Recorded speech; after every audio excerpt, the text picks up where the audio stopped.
فاسألوا أهل الذكر إن كنتم لا تعلمون۔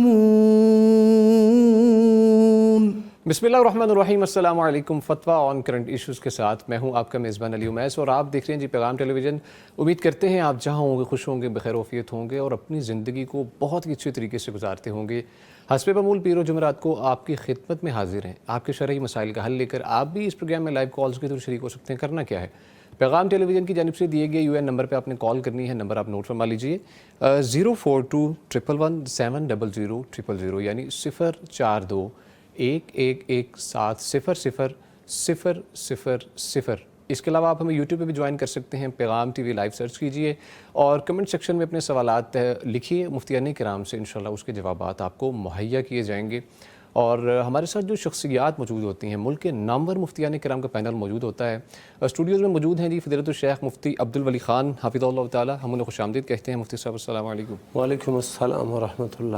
مفتی صاحب کیسی طبیعت ہے؟ جی الحمدللہ، شکر ہے۔ اور ان کے ساتھ جو شخصیت موجود ہیں جی فضیلت الشیخ مفتی محمد نعمان فاروقی حفظہ اللہ تعالی، ہم انہیں بھی خوش آمدید کہتے ہیں۔ مفتی صاحب السلام علیکم۔ وعلیکم السلام ورحمۃ اللہ۔ کیسے مزاج ہے مفتی اللہ کا صاحب؟ شکر، الحمدللہ، اللہ کا کرم۔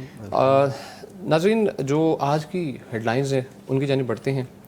مفتی عبدالولی خان صاحب، مفتی صاحب گھر بیٹھے تنخواہیں وصول کرنے والی خواتین اور جو استاذہ ہیں انہیں برطرف کر دیا گیا ہے، اور محکمہ تعلیم کی بھرپور انسپیکشن کے دوران انکشاف ہوا کہ متعدد اسکولوں میں خواتین اساتذہ جو ہیں طویل عرصے سے غیر حاضر ہیں، لیکن ان کو باقاعدگی سے تنخواہیں مل رہی ہیں۔ اس سلسلے میں مفتی صاحب جو ہمیں آپ سے رہنمائی درکار ہے جی، بغیر ڈیوٹی سر انجام دیے تنخواہ وصول کرنا شرعاً درست ہے؟ الحمدللہ رب العالمین، والصلاة والسلام علی سید المرسلین وعلی آلہ وصحبہ اجمعین، اما بعد۔ یہ جو عمل ہے جو ان لوگوں نے کیا ہے، یہ تو سراسر ناجائز ہے کہ ایک بندہ ڈیوٹی سر انجام نہیں دے رہا اور تنخواہ لے رہا ہے۔ یہ اگر حکومت کی طرف سے اگر کوئی ایسا قانون ہو کہ ایک بندہ گھر بیٹھے تنخواہ وصول کر سکتا ہے، بیماری کی وجہ سے یا اس کو چھٹی ملی ہے کوئی خاص کسی وجہ سے، وہ تو ایک الگ بات ہے۔ لیکن حکومت کی طرف سے یا جن اداروں نے اس شخص کو رکھا ہے ان کی طرف سے ایسی کوئی بات ہے نہیں، بلکہ یہ شو کر رہا ہے کہ میں حاضر ہوں، کاغذات میں حاضری بھی لگ رہی ہے، اور یہ وہاں پہ نہیں جاتا، وہاں پر حاضری نہیں دیتا، نہیں پڑھاتا، تو یہ شخص مجرم ہے، گناہگار ہے، اور ایسی تنخواہ سراسر حرام تنخواہ ہے۔ تو یہ کیسے ہو سکتا ہے؟ قرآن مجید میں اللہ سبحانہ و تعالیٰ نے فرمایا وَيْلٌ لِّلْمُطَفِّفِينَ، ان لوگوں کے لیے ہلاکت ہے جو تطفیف کرتے ہیں۔ تطفیف کا مطلب یہ ہے کہ جو نقصان کرتے ہیں، کمی کرتے ہیں، اور اسی طرح گھاٹا کرتے ہیں۔ تو یہ ناپ تول کے اندر کمی ہے، یہ بھی اسی کے زمرے میں آتا ہے۔ اسی طرح ڈیوٹی کے اندر کمی ہے، اور وہاں پر بندہ جاتا نہیں، ڈیوٹی نہیں دیتا، پھر بھی تنخواہ وصول کر رہا ہے، تو یہ تطفیف کر رہا ہے، اور یہ تنخواہ اس کے لیے قطعاً حرام ہے، سرے سے یہ جائز نہیں ہے۔ حدیث میں تو یہ آیا ہے کہ اعطوا الاجیر اجرہ قبل ان یجف عرقہ، کہ اجیر کو، مزدور کو، جو شخص کام کر رہا ہے اس کو اس کی مزدوری اجرت دے دو اس کے پسینہ خشک ہونے سے پہلے پہلے۔ اب اس اللہ کے بندے نے پسینہ تو بہایا نہیں، محنت اس نے کی نہیں ہے، تو یہ تو سراسر ناجائز کھا رہا ہے، حرام کھا رہا ہے، اور لوگوں کو، حکومت کو دھوکہ دے رہا ہے۔ تو یہ ایک جرم نہیں ہے کہ اس نے پیسے جو ہے نا حرام کے پیسے کھا لیے ہیں، اس نے جھوٹ بھی بولا ہے، اس نے غداری بھی کی ہے، غدر کیا ہے، وعدہ خلافی کی ہے، اور پھر حرام بھی کھا رہا ہے۔ تو یہ ایک جرم نہیں، کئی جرائم کا مجموعہ ہے جو ایسا کر رہے ہیں، تو دوسروں کا حق بھی دبایا ہوا ہے، اور پھر جو ہے ڈیوٹی بھی سر انجام نہیں دے رہے تو ظلم ہے، ظلم عظیم ہے۔ حکومت نے یہ جو عمل کیا ہے بہت بہتر کیا ہے اور یہ بہت پہلے ہونا چاہیے تھا، اور ہو سکتا ہے اور بھی اس طرح کے ادارے ہوں جہاں پر وہ کہہ دیں بیلنس کا نظام نہیں ہوتا جس کی وجہ سے معاملات پیش ہوتے ہیں۔ ٹھیک ہے جی، بہت شکریہ مفتی صاحب۔ مفتی نعمان فاروقی صاحب آپ کی جانب بڑھیں گے، جو دوسری ہیڈ لائن ہے جی، اور ان کی جو ان بچوں کی جو حق تلفی ہو رہی ہے جی جی وہ بھی جو تو اسٹڈیز کر رہے ہیں، بالکل ایسے ہی۔ اب ان کو وہ اساتذہ میسر نہیں ہے، حاضری لگی ہوئی ہے، مفتی تو ان کا کون صاحب ذمہ جو دار؟ آج کل رجحان ہے پرائیویٹ سکولز میں داخل کروانے کا، ایڈمیشن کروانے کا بچوں کو، وہ بھی اسی وجہ سے ہے نا، یہ چھوٹی چھوٹی باتیں مل کر ایک بڑا بلنڈر جو ہے وہ ثابت ہوتی ہیں، جس کی وجہ سے نارملی یہ سمجھا ہی نہیں جاتا، کہتے ہیں سرکاری اسکول میں بھیجنا نہیں، وہاں پر بچہ خراب ہو جائے گا یا وہاں پر اسٹڈیز نہیں دی جاتی پراپر وے میں، یہ ایک بڑی وجہ ہے اس میں سے چیک اینڈ بیلنس کا نہ اب ہونا۔ ویسے کافی بہتر ہو رہا ہے جی بہتری تو ہے، لیکن اب اس طرح کی اگر آپ دیکھیں ڈائریکٹلی اسٹوڈنٹس کے ساتھ جو ایک طالب علم آیا ہے وہاں پر پڑھنے آیا ہے تو وہ کس لیے ہے اگر وہاں پر موجود نہیں، استاذ موجود نہیں ہے؟ یعنی اس طرح کی جو تحقیقات ہو رہی ہے اس کا مطلب یہ ہے کہ معاملہ بہتری کی طرف جا رہا ہے۔ جی الحمدللہ۔ اور پرائیویٹ اسکول جو ہے نا وہاں پر بھی بہت سے معاملات ہیں، ایسے معاملات ہیں کہ بچہ جو ہے نا وہاں پر تو فیل ہوتا ہی نہیں، اور اگر کلاس میں 10 بچے ہیں تو ان میں سے 5 فرسٹ آ جاتے ہیں اور 5 جو ہے وہ سیکنڈ آ جاتے ہیں، کوئی فیل ہوتا ہی نہیں۔ تو وہ بھی مسائل ہیں، وہ اپنے معاملات باہر نکلنے نہیں دیتے سر۔ ٹھیک ہے جی، بہت شکریہ مفتی صاحب۔ ہیڈ لائن کی جو بڑھیں گے مفتی صاحب آپ کی اجازت سے کالر کو ایڈ کرنا چاہوں گا جی۔ السلام علیکم۔ وعلیکم السلام۔ انم صاحبہ ہیں فیصل آباد سے۔ جی بہن پوچھیے، کیا پوچھنا چاہیں گے مفتی صاحب سے؟ یہ مفتی صاحب سے سوال ہے کہ میری شوہر کی کچھ دن ٹھیک نہیں ہے اور میں ان کی اجازت کے بغیر ان کی جیل سے پیسے دے کر پانی بھر سکتی ہوں یا بھی صدقہ خیرات؟ اور میرا دوسرا سوال یہ ہے کہ نظر بد اتارنے کے لیے جس شخص کی نظر لگی ہو اسی کا وضو کا پانی دینا ضروری ہے یا کسی کا بھی دے کے؟ جی انم صاحبہ آپ اپنا جو پہلا سوال ہے کہ دوبارہ سے دہرا دیں کہ سمجھ نہیں پائے ہم۔ وہ نا میرے شوہر کی نا کچھ ٹھیک نہیں ہے، ٹھیک وہ نا قربانی کی اجازت نہیں لگنے تو میں ان کی جیل سے ان کی اجازت کے بغیر پیسے دے کر قربانی کر سکتی ہوں؟ ٹھیک ہے جی، ٹھیک ہے جی، بہت شکریہ کال کرنے کے لیے مفتی نعمان فاروقی صاحب۔ مفتی صاحب ایک تو یہ ہے کہ خاوند کی اجازت کے بغیر ان کی پاکٹ سے پیسے جو لینا ان کے دماغی توازن درست نہیں ہے، بہتر نہیں ہے، تو جی خاوند کا تو یہ ٹھیک ہے۔ اور جو دوسرا سوال ہے وہ نظر بد اگر کسی کو لگ جائے تو اسی کا یہ مفتی نعمان عبدالولی خان صاحب آپ کی جانب بڑھوں گا۔ پہلا مفتی نعمان فاروقی صاحب بتائیے۔ اچھا اس پہلا سوال ہے جی اس میں قربانی کا بھی ذکر کیا ہے کہ وہ قربانی لے سکتی ہیں، اچھا ان کو بتایا بغیر ان کے پیسوں سے۔ جی اچھا اس پہ دیکھیے کہ یہ جائز ہے ایسا کرنا، لیکن اس کی ایک شرط ہے کہ خامن خرچ نہ کرتا ہو یا ضروریات پوری نہ کرتا ہو، ہاں بالکل، جو بنیادی ضروریات ہیں، جی ٹھیک ہے، تو پھر بیوی لے سکتی ہے اس کے پیسوں میں سے۔ اور اگر وہ کہہ رہے ہیں جیسے ان کا توازن کچھ فرق ہے یا اس میں تھوڑا بہت بھی، تو ظاہر ہے پھر اس کے لیے احتیاط کی بھی ضرورت ہے اپنے گھر کو چلانے کے لیے اور نظام کے لیے۔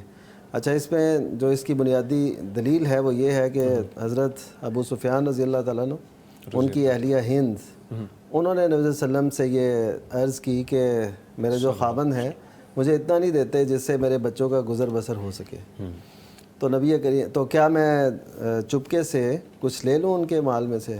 تو آپ صلی اللہ علیہ وسلم نے اجازت دی اور یہ ساتھ شرط لگائی کہ جو کافی ہو جائے، یعنی ہاں کافی ہو، اس سے زیادہ نہیں، یعنی جس سے ضرورت پوری ہو سکے۔ اگر اس سے زیادہ لیں گے تو پھر وہ ٹھیک نہیں ہوگا، تو وہ ضرورت پوری کرنے کے لیے اور ان کی چاہت سے ان کی چاہت کے بغیر بھی لیا جا سکتا ہے، اس بات کی دلیل صحیح بخاری میں موجود ہے۔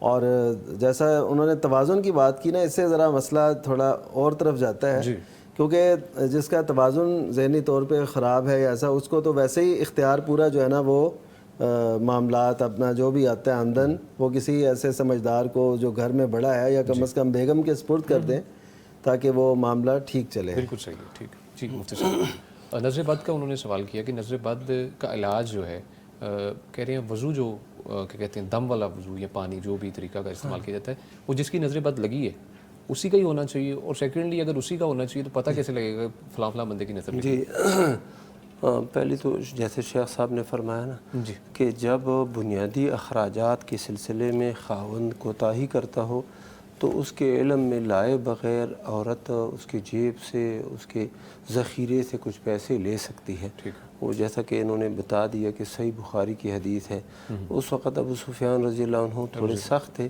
تو وہ نہ اپنے یہ جو سردار لوگ ہوتے ہیں نا، ان کے اور بہت سے کام ہوتے ہیں، تو وہ پیسے خرچ کرنے کے لیے مہمان آ رہے ہیں، ادھر خرچ کرنے ہیں، تو اپنے گھر پر نا یہ لوگ پھر کم خرچ کرتے ہیں، تو انہوں نے کہا ایسے ہو رہا ہے، تو آپ صلی اللہ علیہ وسلم نے یہ فرمایا خذی ما یکفیک و ولدک بالمعروف، اتنا لے لو جو آپ کے لیے اور آپ کی اولاد کے لیے کافی ہو جائے، اور وہ بھی معروف طریقے، اس وقت کا جو دستور ہے، عرف ہے، اس کے مطابق کفایت کری، اتنے پیسے لے سکتی ہو۔ ایک بات ہو گئی جو نظر لگ جائے، اگر بندے کو علم ہے کہ یہ فلاں بندہ ہے، اس کی نظر لگی ہے، تو اس صورت میں بندہ اس سے درخواست کرے گا اور اس پر لازم ہے کہ وہ اس درخواست پر عمل کرے۔ اس کو کہا جائے گا کہ بھائی آپ وضو کریں، اور وضو کا طریقہ بھی یہی ہے کہ چہرہ دھو لے، ہاتھ دھو لے، پاؤں دھو لے، یہ گھٹنے جو ہے یہ گھٹنے بھی دھو لے، کسی ٹب کے اندر وہ پانی جو جس کے ساتھ وضو کیا ہے وہ پانی جمع کیا جائے، اور داخل ازار یعنی شلوار کا جو اندرونی حصہ ہے وہ بھی ایسے پردے میں دھو لے، اور وہ پانی بھی اس میں شامل کر لے، اور پھر یہ جو پانی ہے جس کو نظر لگی ہے پیچھے کی طرف سے اس کے اوپر ڈال دیا جائے، تو انشاءاللہ تعالی اس سے وہ نظر بد کے جو اثرات ہیں، خراب برے اثرات، وہ ختم ہو جاتے ہیں۔ باقاعدہ صحیح بخاری کے اندر یہ حدیث ہے کہ ایک صحابی تھے نوجوان، بڑے خوبصورت، اس کا جسم ظاہر ہوا تو ایک بندے نے کہا کہ یہ کیسا جسم ہے، تو اس کو نظر لگ گئی، فوراً ہی وہ گر پڑا، بے ہوش ہو گیا۔ تو وہ صحابہ جو تھے نبی صلی اللہ علیہ وسلم کے پاس آئے، نبی صلی اللہ علیہ وسلم نے یہ پوچھا کہ تم کسے متہم سمجھتے ہو، یعنی کس پر تمہیں شک ہے کہ اس کی نظر لگی ہے؟ وہ کہتے فلان اس کی نظر لگتی تھی، تو ان نے اس کو بلایا، تو اللہ کے نبی صلی اللہ علیہ وسلم اس بندے کو غصے ہوئے، تو فرمایا الا ما یقتل احدکم اخاہ، کیوں تم میں سے کوئی شخص اپنے بھائی کو قتل کرتا ہے؟ جب تم کسی کو دیکھ لو اور تمہیں وہ اچھا لگے تو تم برکت کی دعا دو، بارک اللہ فیک، بارک اللہ فیہ، ایسے الفاظ کہہ دو۔ تو یہ اس کو یہ کہا، غصے بھی ہوئے، اور پھر اس کو کہا کہ تم یہ عمل کرو۔ تو اس کے بعد جب وہ پانی اس کے اوپر پھینکا گیا تو وہ ایسے ہی تھا جیسے کہ اس کو کچھ ہوا ہی نہیں تھا، ہوش میں بھی آ گئے اور ہمارے ساتھ قافلے میں چلنے لگے۔ یہ ہے، اور اگر معلوم نہ ہو کہ یہ کس کی نظر لگی ہے، تو پھر بھی اللہ کے نبی صلی اللہ علیہ وسلم نے جو دعائیں بیان فرمائی ہے، انی اعیذک، بچہ ہے، لڑکا ہے، ایک ہے، اس کو اوپر ہم یہ دعا پڑھیں گے، انی اعیذک بکلمات اللہ التامات من کل شیطان وہامہ ومن کل عین لامہ، یہ نظر کے لیے یہ دعا ہم پڑھیں گے اس کے اوپر۔ اسی طرح سورہ فاتحہ پڑھیں گے 7 مرتبہ، آیت الکرسی، آخری 3 سورتیں، اور سورہ بقرہ کی آخری 2 آیات، یہ پڑھ کے اس نیت سے کہ اس کو نظر لگی ہے، اللہ تعالیٰ اس نظر بد کے اثرات سے اس کو محفوظ رکھے، ہم ایسے کریں گے اور انشاءاللہ وہ نظر پھر نہیں لگے گی۔ ٹھیک ہے، بہت شکریہ مفتی صاحب، تفصیلی جواب اور دیا۔ اس حوالے سے نا ایک اور بھی کہ نبی صلی اللہ علیہ وسلم نے یہ بھی فرمایا جب تم سے غسل کا مطالبہ کیا جائے تو تم غسل کرو، یعنی یہ نہیں کہنا کہ میں کیوں غسل کروں، میرا کیا قصور ہے، کانسیپٹ سمجھا جاتا ہے، میری تو نظر لگ ہی نہیں سکتی۔ جی اچھا، اور ایک اہم بات یہ بھی بتا دیں کہ یہ نہ سمجھیں کہ صرف دشمنی کی وجہ سے یا بغض یا حسد کی وجہ سے نظر لگتی ہے، نظر اپنوں کی بھی لگ جاتی ہے جن کو بڑا پیار ہو، اپنی اولاد پہ، اپنی اولاد پہ نظر لگتی ہے۔ بندہ دیکھتا ہے پیارا بچہ ہے، بندے کو اپنی اولاد ویسی پیاری لگتی ہے، تو وہ اس کو یا مال ہے، دولت ہے، پیسہ ہے، گاڑی ہے، تو وہ برکت کی دعا دے اپنی گاڑی کو، اپنے بچے کو، اپنی گاڑی کو بھی، اپنی گاڑی کو، جو بھی۔ ٹھیک ہے، ٹھیک ہے، بہت شکریہ مفتی صاحب، مفتی نعمان فاروقی صاحب۔ مفتی صاحب جو اگلی ہیڈ لائن ہے اس کی جانب بڑھتے ہیں۔ روزگار کے لیے صحت کو خطرے میں ڈالنے والے گولڈن اور سلور مین جو اسٹیچو کی طرح ایک ہی جگہ پر کھڑے رہتے ہیں، اس سلسلے میں آپ سے رہنمائی درکار ہے کہ اگر کسی شخص کو معلوم ہو کہ کیمیکل والے رنگ جسمانی صحت کے لیے نقصان دہ ہیں، تب بھی وہ بھیگ کے لیے خود کو نقصان پہنچائے، تو شریعت کیا کہتی ہے؟ اچھا، یہ شریعت اسلامیہ کے اندر ایسا کوئی طریقہ اختیار کرنا جو انسانی قدر و قیمت اور انسانی جو حرمت ہے اس سے کم تر ہو، وہ درست نہیں ہے۔ جی ٹھیک ہے. ایک تو وہ کام ہے جو روزمرہ کے ہیں، مثلا صفائی ستھرائی کے ہیں، حجامت کے ہیں، یہ وہ، یہ تو ایک علیحدہ چیز ہے. اس کے علاوہ ایسے کام جو جس میں انسانی حرمت کی وہ خیال نہ رکھا جائے تو وہ نہیں ٹھیک. تو یہ انسانیت کی حرمت نہیں ہے کہ انسان پہ کچھ مل کے اس کو کھڑا کر دیا جائے اور کیمیکلز بھی ہوں اور اس میں یہ ثابت بھی ہو کہ یہ یعنی میڈیکل سپورٹس یہ بتا رہی ہوں کہ اس کے جسم کو اندیشے ہیں اور خطرے لاحق ہیں، پھر بھی وہ کر رہا ہے، تو یہ پھر بالولا درست نہیں ہوگا. یہ ولا تلقوا بایدیکم الی التہلکہ کہ اپنے آپ کو خود ہی ہلاکت میں ڈالنا، یہ درست نہیں ہے.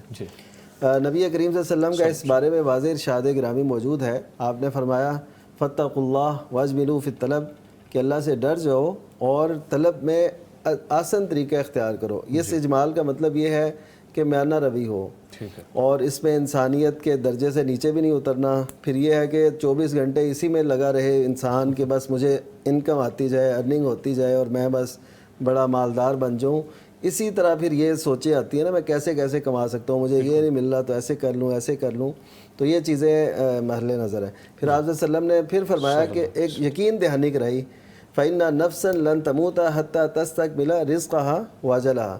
اس وقت تک کوئی جان اس دنیا سے رخصت نہیں ہوتی جب تک اپنا رزق اور اپنی اجل یعنی جو وقت مقررہ ہے وہ پورا نہیں کر لیتی. تو پھر آپ نے پھر فرمایا واجملوا فی الطلب.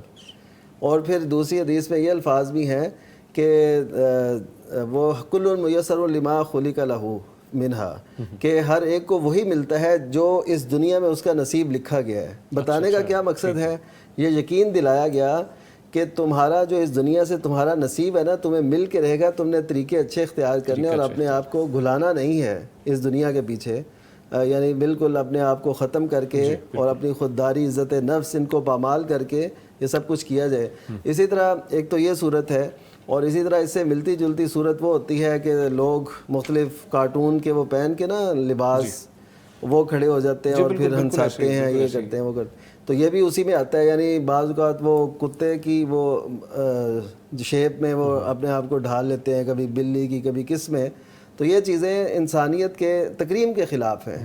اللہ تعالیٰ نے انسان کو بڑی عزت دی ہے، اس کو اپنی اس عزت کی پاسداری کرنی چاہیے. وَلَقَدْ كَرَّمْنَا بَنِي آدَمَ جو اللہ تعالیٰ نے فرمایا، اور ایسے امور سے اپنے آپ کو بچا کے اچھے طریقے سے رزق کمانا. اور آج جو دنیا کی دوڑ لگی ہے اس نے بہت سی چیزوں کو ہمارے اندر آپ دیکھیے، یہ ٹک ٹاکر، یہ میڈیا پہ ایسے آنا، یوٹیوبر اور ویلاگ، یہ ایسی کچھ چیزیں شامل ہو گئی جس میں ہم بالکل خیال نہیں رکھتے انسانی تکریم کیا ہے. جی مفتی صاحب بہت شکریہ. مفتی صاحب اس سے ریلیٹڈ سوال ایک اور ہے سر، آگے بڑھائیں گے. کالر کافی دیر سے ویٹ کر رہے ہیں. جی السلام علیکم. وعلیکم السلام، کیسے ہیں بھائی آپ؟ الحمدللہ. آپ کیسے ہیں؟ محمد رضوان صاحب ہے بہاول نگر سے. مفتی کرام کو میرا بہت السلام علیکم. وعلیکم السلام ورحمۃ. جی پوچھیے، کیا پوچھنا چاہیں گے مفتی صاحب سے؟ جی گھر میں نا رات کو مطلب کہ اکثر نا بلیاں روتی ہیں، تو مفتی صاحب سے یہ پوچھنا، کوئی لوگ کہتے ہیں بھی یہ رونا اچھا نہیں ہے، وہ بس میں نے کہا بھی یہ غلط بات ہے یا صحیح ہے؟ لوگ کہتے ہیں اس سے یہ ہوگا، مطلب کہ خبریں صحیح نہیں آئیں گی. اچھا ٹھیک ہے. اللہ جی جی جی ٹھیک ہے. بہت شکریہ محمد رضوان صاحب، آپ نے کال کی. مفتی عبدالولی خان صاحب، مفتی صاحب فرمائیے گا. یہ تو ایک لوگوں کا سوچا ہوا یا لوگوں نے اپنی طرف سے ایک بنایا ہوا خیال ہے کہ بلی جب روتی ہے تو اس کا مطلب یہ ہے کہ نحوست آتی ہے اور حالات خراب ہوتے ہیں، نتائج اس کی برے ہوتے ہیں. کچھ بھی نہیں ہوتا. اور اللہ سبحانہ و تعالیٰ جب چاہے تو خیر پہنچاتا ہے، اس خیر کو کوئی بھی نہیں روک سکتا. اور جب وہ کسی کو ضرر پہنچانا چاہے تو دنیا مل کے بھی اس ضرر کو روک نہیں سکتی. تو یہ ایک طے شدہ قانون ہے. بلی کے رونے سے اور اس کے ہنسنے سے کچھ بھی نہیں ہوتا. ہاں جی، راستہ بھی کاٹ جائے، پہلے صبح کے وقت بندہ جب گزرتا ہے نکلتا ہے اور بلی راستہ کاٹ جائے تو دن سارا خراب ہوتا ہے. اس طرح کی بدفعلیاں لینا یہ ہمارے دین میں نہیں ہے. ہاں جی، تو بدفعلی لینا اور اس طرح کی چیزوں سے یہ تاثر لینا درست نہیں ہے. اور اللہ تعالیٰ کے اوپر توکل کرو، کچھ بھی نہیں ہوگا. ٹھیک ہے جی، بہت شکریہ مفتی صاحب. مفتی صاحب انشاءاللہ ڈسکس کریں گے. بریک کا وقت ہے، بریک پہ جانا ہے. جی ناظرین، آپ کے سوالات اور کالز کا سلسلہ جاری ہے. ملتے ہیں ایک چھوٹی سی بریک کے بعد. فاسألوا أهل الذكر إن كنتم لا تعلمون فاسألوا أهل الذكر إن كنتم لا تعلمون. ویلکم بیک جی. گفتگو کا سلسلہ آگے بڑھاتے ہیں، لیکن آپ کو بتاتے چلیں کہ آپ اس پروگرام میں لائیو کالز کے تھرو شریک ہو سکتے ہیں. کرنا کیا ہے، پیغام ٹیلی ویژن کی جانب سے دیے گئے آپ نے UN نمبر پہ کال کرنی ہے.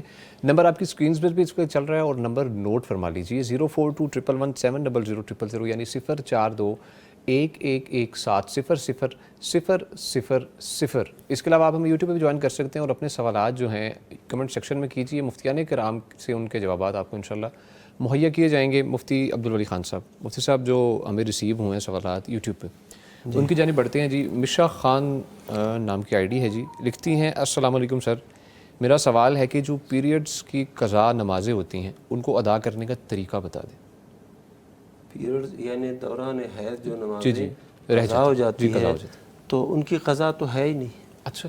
ہاں جی، عورت جب حالت حیض میں ہوتی ہے، اس کو مینسز آئے ہوتے ہیں، تو ان نمازوں کی قضا نہیں ہے. اللہ تعالیٰ نے ان کے لیے بڑی آسانی رکھی ہے. ہاں جو روزے ہیں ان کی قضا یہ دیں گے بعد میں، جب یعنی یہ مرحلہ گزر جائے اور رمضان کا مہینہ گزر جائے تو اس کے بعد دیں گے جو فرض روزے. ہاں جی ٹھیک ہے. مفتی نعمان فاروقی صاحب، مفتی صاحب دوسرا انہوں نے پوچھا ہے جی، مشا خان صاحبہ ہی لکھتی ہیں سر مفتی صاحب سے پوچھیں کہ عالمہ کیسے بن سکتے ہیں. جی، عالمہ بننے کے لیے ظاہر ہے دینی تعلیم، کیونکہ یہ جو کورس ہے یا جو عالمہ بنتا ہے یا عالمہ بنتی ہے یا عالم بنتا ہے وہ دینی علوم سے ہی بن سکتا ہے. تو دینی علوم کے لیے جو ایسے مراکز ہیں اب تو آن لائن بھی موجود ہیں. جی جی بالکل. اور ویسے تو اگر فزیکلی جا کے پڑھا جائے ان مدارس کے اندر جہاں پہ اچھا انتظام ہو تعلیم و تربیت کا، تو بہت اچھی صورت ہے. اور الحمدللہ بہت سے مدارس مختلف شہروں میں اچھے کام کر رہے ہیں اور انسانیت کی بہت اچھی خدمت کر رہے ہیں. اور ہماری دعا ہے کہ اللہ تعالیٰ انہیں عالمہ بنائے جیسے کہ ان کا شوق ہے. آمین. اور یہ یقیناً بہت بڑی بات ہے کہ اس دور کے اندر بھی اپنے آپ کو اللہ کے دین کے لیے وقف کرے، اس کو سیکھنے کے لیے جستجو کرے. ہماری دعا بھی ہے. اور کورس ظاہر ہے اس کے لیے کرنا پڑتا ہے، اور آن لائن بھی موجود ہیں. اور اس کی کم تر سطح یہ ہو سکتی ہے کہ آپ کسی یعنی قرآن مجید کی تفسیر، جیسے تفسیر احسن البیان ہے، اس کا مطالعہ شروع کر دیں. یعنی ابھی سے ہی ٹھیک ہے، وہ جگہ انہیں ملے نہ ملے تو ابھی سے اپنے طور پہ یہ آغاز کر دیں کہ میں نے قرآن مجید سیکھنا ہے. بالکل صحیح. اور اس کے لیے اپنا ٹائم ٹیبل بنائیں تو انشاءاللہ اللہ تعالیٰ اس کی جستجو میں ان کو اور بھی وہ دکھا دے گا. اور ویسے بھی حدیث مبارکہ میں جو ترغیب دی گئی نا وہ بڑی اہم ہے کہ من سلک طریقا یلتمس فیہ علما، کہ جو کوئی ایسا رستہ اختیار کرتا ہے جس میں وہ علم کی تلاش کرے، علم کی جستجو کرے، تو سہل اللہ لہ طریقا الی الجنہ، تو اللہ تعالیٰ جنت کا رستہ اس کے لیے آسان کر دیتے ہیں. تو یہ بہت اچھا رستہ ہے جو ان کا انتخاب ہے. اللہ تعالیٰ ان کے لیے آسانی پیدا فرمائے. جی بہت شکریہ مفتی صاحب. مفتی عبدالولی خان صاحب، مفتی صاحب جو واٹس ایپ پہ ریسیو ہوئے سوالات ہیں ان کی جانب بڑھتے ہیں. ہماری ایک بہن ہے، وہ پوچھتی ہیں جی میری شادی کو 9 سال ہو چکے ہیں، شوہر روزانہ حقوق زوجیت کا مطالبہ کرتے ہیں، انکار پر ناراضگی اور کبھی مار پیٹ بھی کرتے ہیں. اچھا مفتی صاحب کالر ہمارے ساتھ موجود ہیں، سوال کی جانب بعد میں بڑھیں گے آپ کی اجازت سے. جی السلام علیکم.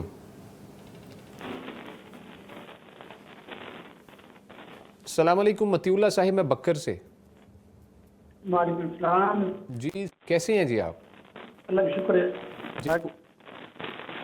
جی پوچھیے، کیا پوچھنا چاہیں گے؟ مفتی صاحب سے سوال ہے کہ ہمارے دفتر میں ایک ہندو ہمارے ساتھ، تو ہم اس کے ساتھ جو ہے وہ ایک ہی برتن میں پانی وغیرہ پی سکتے ہیں یا کھانا کھا سکتے ہیں یا علیحدہ علیحدہ دینا پڑے گا ہمیں؟ اچھا ٹھیک ہے، بہت شکریہ کال کرنے کے لیے مفتی عبدالولی خان صاحب. جی مفتی صاحب فرمائیے گا، کہہ رہے ہیں کہ ہم جس آفس میں کام کرتے ہیں وہاں پر ہندو ساتھ میں جو ہے وہ بھی ملازمت کرتے ہیں، تو ہم ایک برتن میں کھانا کھا سکتے ہیں یا الگ الگ برتن میں کھانا کھائیں؟ ایک برتن میں کھا سکتے ہیں. اگر آپ نے کھانا ڈال دیا ہے تو چاول ہے یا کوئی اور اس طرح کا سالن ہے تو کھا سکتے ہیں. اچھا. ہاں یہ تو جائز ہے، کوئی حرج نہیں ہے اس میں. ٹھیک. یعنی ممانعت نہیں ہے، بلکہ جو اہل کتاب ہے، یہود نصارہ ہے، ان کا تو ذبیحہ بھی مسلمانوں کے لیے حلال ہے. تو اب یہ جو صورت ہے یہ ہندو ہے، غیر مسلم ہے. جی غیر مسلم. تو اس میں یہ نہیں ہے کہ اس کے جسم پہ کوئی نجاست لگی ہوئی ہے یا اس کا جسم ہی نجس ہے کہ اس کا ہاتھ برتن میں لگے گا تو یہ کام خراب ہو جائے گا. نہیں، آپ کھا سکتے ہیں اس کے ساتھ، بلکہ اچھا برتاؤ کرنا چاہیے اور اچھے انداز سے پیش آنا چاہیے. مسلمانوں کو بہت ممکن ہے کہ یہ شخص جو ہندو ہے یہ مسلمان ہو جائے، آپ کا حقیقی بھائی بن جائے. بالکل جی بالکل. نیت اچھی ہونی چاہیے، نیت یہی ہو کہ ان کو قریب لانا ہے اسلام کے. ہاں جی ٹھیک ہے مفتی صاحب، سوال کی جانب بڑھتے ہیں. جی اگین کالر ہیں اشفاق صاحب جو ہے نا، آج کہہ رہی ہیں آج کالرز جو ہماری جانب انشاءاللہ نہیں چھوڑیں گے انشاءاللہ. السلام علیکم.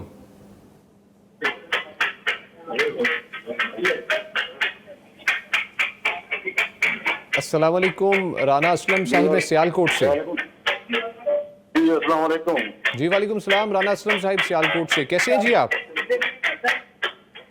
جی سر، میں نے یہ پوچھنا ہے کہ آپ کو میں نے پہلے بھی پوچھا تھا تو اب دوبارہ پوچھ رہا ہوں. میری وائف جو ہے نا وہ بیمار ہیں تو وہ نماز پڑھنے سے قاصر ہیں. اچھا، کال ڈراپ ہو گئی، پہلے کافی زیادہ ڈسٹورشن تھی، تو انشاءاللہ امید ہے دوبارہ کال آتی ہے تو انشاءاللہ دوبارہ سے سوال آپ سے کریں گے. مفتی صاحب اپنے سوال کی جانب بڑھتے ہیں. پوچھ رہی ہیں ہماری بہن کہ میری شادی کو 9 سال ہو چکے ہیں، شوہر روزانہ حقوق زوجیت کا مطالبہ کرتے ہیں، انکار پر ناراضگی اور کبھی مار پیٹ بھی کرتے ہیں. شریعت اس معاملے میں کیا رہنمائی دیتی ہے؟ شریعت تو رہنمائی یہ کرتی ہے کہ جب کوئی شرعی عذر نہ ہو عورت کے لیے اور خاوند مطالبہ کرے حقوق زوجیت کا، تو اس صورت میں عورت کو چاہیے کہ وہ ان کا یہ حق ادا کرے. ٹھیک ہے. یعنی وہ حیض کی حالت میں نہیں ہے، نفاس کی حالت میں نہیں ہے، وہ کوئی بیمار نہیں ہے، بخار نہیں ہے یا کوئی اور اسے ایسی کوئی تکلیف نہیں ہے، تو صرف اس وجہ سے کہ اس کا دل نہیں چاہتا، دل نہیں مانتا، اس وجہ سے انکار نہ کرے، تو بلکہ اس کی بات کو قبول کرے. تو یہ مراحل بھی گزری جائیں گے تو اس میں ان کو ثواب ہی ہوگا. حدیث میں تو یہ آتا ہے کہ یہ جو خاوند عمل کرتا ہے، بیوی کے ساتھ جماع کرتا ہے اور بیوی اسی طرح اس کے ساتھ اس کی بات کو مانتی ہے، تو یہ ایک صدقہ ہوتا ہے.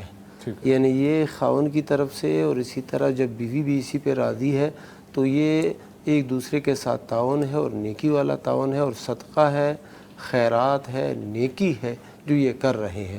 ہاں اگر جو بیوی ہے اس کی طبیعت خراب ہو جاتی ہے، بیمار ہو جاتی ہے کثرت جماع کی وجہ سے، تو پھر خاوند کو چاہیے کہ وہ کچھ دیر جو ہے نا صبر کیا کرے، اور اگر زیادہ ہی ان کو اس طرح مسئلہ ہے تو وہ روزے رکھ لیا کریں. تو روزوں کی وجہ سے بھی نا مسائل جو ہے نا وہ حل ہو جاتے ہیں. کثرت کے ساتھ روزے رکھیں. حدیث میں تو یہی آیا ہے ان نوجوانوں کو جنہوں نے شادیاں نہیں کی، تو اللہ کے نبی صلی اللہ علیہ وسلم نے یہی فرمایا یا معشر الشباب من استطاع منکم الباءۃ فلیتزوج. وہ نکاح کرے جو اخراجات نکاح کی طاقت رکھتے ہیں، اور اگر اخراجات نکاح کی طاقت نہیں رکھتے تو پھر وہ کیا کریں، وہ روزے رکھیں. روزوں سے یہ مسئلہ حل ہو جاتا ہے. ہم یہ تو نہیں کہیں گے کہ اپنی اس بہن کو کہ خاوند کو دوسری شادی کی اجازت دے دیں تاکہ ان کا یہ مسئلہ حل ہو جائے، کیونکہ پھر جو ہماری بہنیں ہوتی ہیں وہ ناراض ہو جاتی ہیں. لہذا ورنہ حل ایک یہ بھی ہے کہ اپنے خاوند کی دوسری شادی کراؤ. ٹھیک ہے، بہت شکریہ مفتی صاحب. مفتی نعمان فاروقی صاحب. مفتی صاحب پوچھا گیا ہے کہ والدین کے لیے دعا رب ارحمہما کما ربیانی صغیرہ میں کما تشبیہ ہے. اگر والدین نے بچپن میں حسن سلوک نہ کیا ہو تو کیا یہ دعا پھر بھی پڑھی جا سکتی؟ بڑا جو ہے نا لطیف سا، بڑا باریک سا سوال ہے. اچھا، اس میں ایسا ہے کہ دعا تو جو اللہ تعالیٰ نے سکھائی ہے وہ ہمیں کرنی ہی کرنی ہے، کیونکہ اللہ تعالیٰ نے اپنے حبیب صلی اللہ علیہ وسلم سے حکم فرمایا کہ وقل رب ارحمہما، کہ ان سے کہیں کہ رب ارحمہما کما ربیانی صغیرہ. اب یہ جو رحم کی دعا ہے نا، یہ اس میں سب کچھ آ جاتا ہے. ان کے لیے آخرت کی تمام بھلائیاں، دنیا کی تمام بھلائیاں، خیر، نیکی کی توفیق، جنت، یہ سب کچھ اس میں آ جاتا ہے. یہ بڑی جامع دعا ہے رحم کی. اب اس میں جو تشبیہ کا مسئلہ ہے وہ اصل میں اس کو تشبیہ بھی کہتے ہیں، بعض نے تشبیہ بھی کہا ہے، اور زیادہ بہتر یہ ہے کہ اس کو کاف تعلیل کا کہیں۔ تعلیل کا مطلب یہ، تشبیہ کا مطلب ہے کہ اس جیسی، جیسے انہوں نے کی۔ اب اللہ تعالیٰ جو ہے وہ اس طرح کی تو نہیں نا کرے گا، جو ان پہ رحم ہے اس طرح تو نہیں فرمائے گا جس طرح ہم یا ہمارے والدین نے ہم پہ کیا یا ہم اپنے بچوں پہ کرتے ہیں۔ اللہ تعالیٰ کا جو رحم فرمانا ہے وہ تو بہت ہی اعلیٰ ہوگا، وہ اس کے شایان شان ہوگا۔ تو پہلی یہ بات ہے، اگر تشبیہ میں بھی لیں تو تشبیہ اس نوعیت کی نہیں ہوگی، وہ بہت ہی اعلیٰ ہوگی جو اللہ تعالیٰ کرے گا۔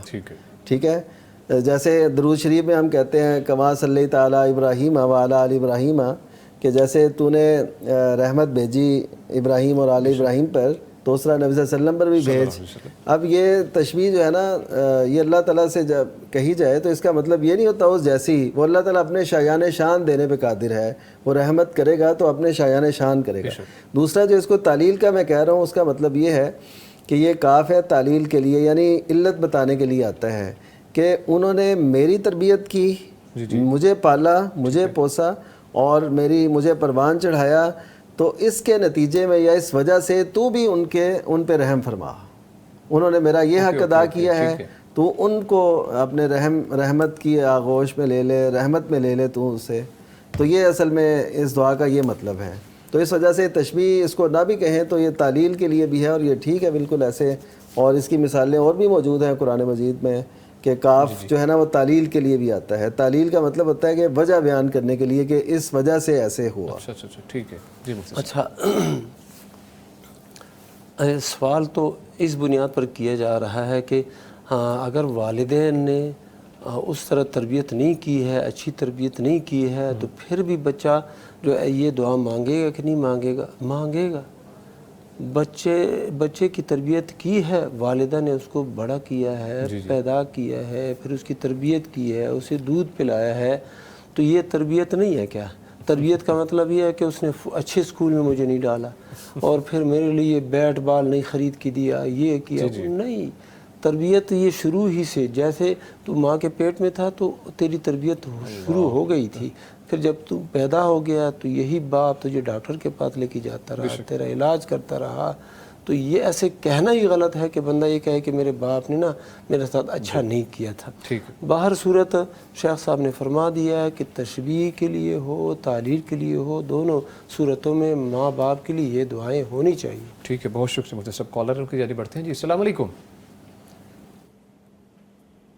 بشرا صاحبہ ہیں سیالکوٹ سے۔ وعلیکم السلام، میں پوچھنے والی تھی، یونیورسٹی گئی ہے ڈاکٹر بننے کے لیے، تو وہ غریب لوگ ہیں، بہت شوق ہے پڑھائی کا، تو ان کو ہر ماہ میں کچھ پیسے بندہ دے سکتا ہے بچی کو خرچنے کے لیے زکوٰۃ کے؟ ٹھیک ہے جی، بہت شکریہ کال کرنے کے لیے۔ مفتی نعمان فاروقی سے فرمائیے گا۔ زکوٰۃ کے پیسوں سے؟ جی۔ اچھا، ایک مثلا تعلیم کے لیے کوئی جو کمزور ہیں لوگ، غریب بچی ہے، جی غریب بچی ہے، اور ان کو تعلیم کے لیے دینا بالکل ٹھیک ہے، جائز ہے، لیکن یہ ہر منتھ جو دیا جاتا ہے اس میں ایک شبہ یہ ہو سکتا ہے کہ وہ زکوٰۃ کیا جو انہوں نے ابھی دینی ہے، جو بھی انہوں نے دینی ہے اس پہ سے یہ دے رہے ہیں، یعنی وہ آخر میں اکاؤنٹ کریں گے کہ میں نے اتنے دے دیے، یس، تو وہ پھر تو ٹھیک ہے۔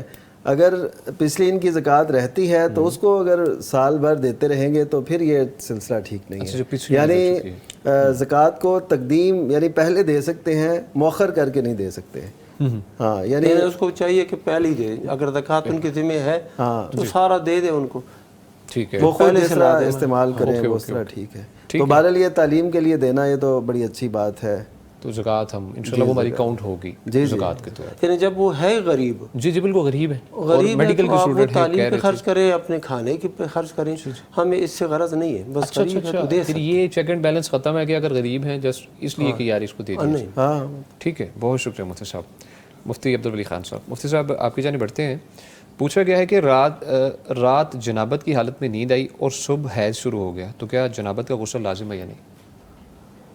لازم نہیں ہے، لیکن یہ غسل کرنا افضل ہے، بہتر ہے۔ اس کی وجہ کیا ہے؟ اس کی وجہ یہ ہے کہ جنابت کی حالت میں اکثر اہل علم، بلکہ جمہور اہل علم جو بھی ہے محققین، وہ یہ کہتے ہیں کہ جنابت کی حالت میں کوئی شخص تلاوت نہیں کر سکتا، قرآن مجید کی تلاوت نہیں کر سکتا ہاتھ لگائے بغیر بھی، اور اس کے لیے زبانی بھی نہیں، زبانی بھی نہیں کر سکتا۔ جنابت کی صورت میں، جنابت کی حالت میں زبانی بھی تلاوت نہیں کر سکتا بندہ، مرد ہے خاتون ہے جو بھی ہے۔ ٹھیک ہے، اب یہ جنابت کی حالت میں ہے، حیض بھی آ گیا ہے، تو اس صورت میں وہ غسل کرے جنابت کی نیت سے، تو وہ جنابت سے تو وہ نکل جائے گی۔ جب جنابت سے نکل جائے گی تو قرآن مجید کی تلاوت کرنا اس کے لیے آسان ہو جائے گا۔ اور بعض اہل علم کے نزدیک پھر یہ عورت جو ہے نا، مزید جو کام جنابت کی حالت میں ممنوع ہوتے ہیں تو وہ اس کے لیے آسان ہو جائیں گی، جائز ہو جائیں گے۔ ٹھیک ہے جی ٹھیک ہے جی، بہت شکریہ مفتی صاحب۔ مفتی نعمان فاروقی صاحب، آپ کچھ کہنا چاہیں گے اس کے اوپر؟ جی اس میں ٹھیک ہے، ایسے ہی مسئلہ ہے، کوئی اور ایسا کسی بات کی طرف توجہ دلانا چاہیں اگر؟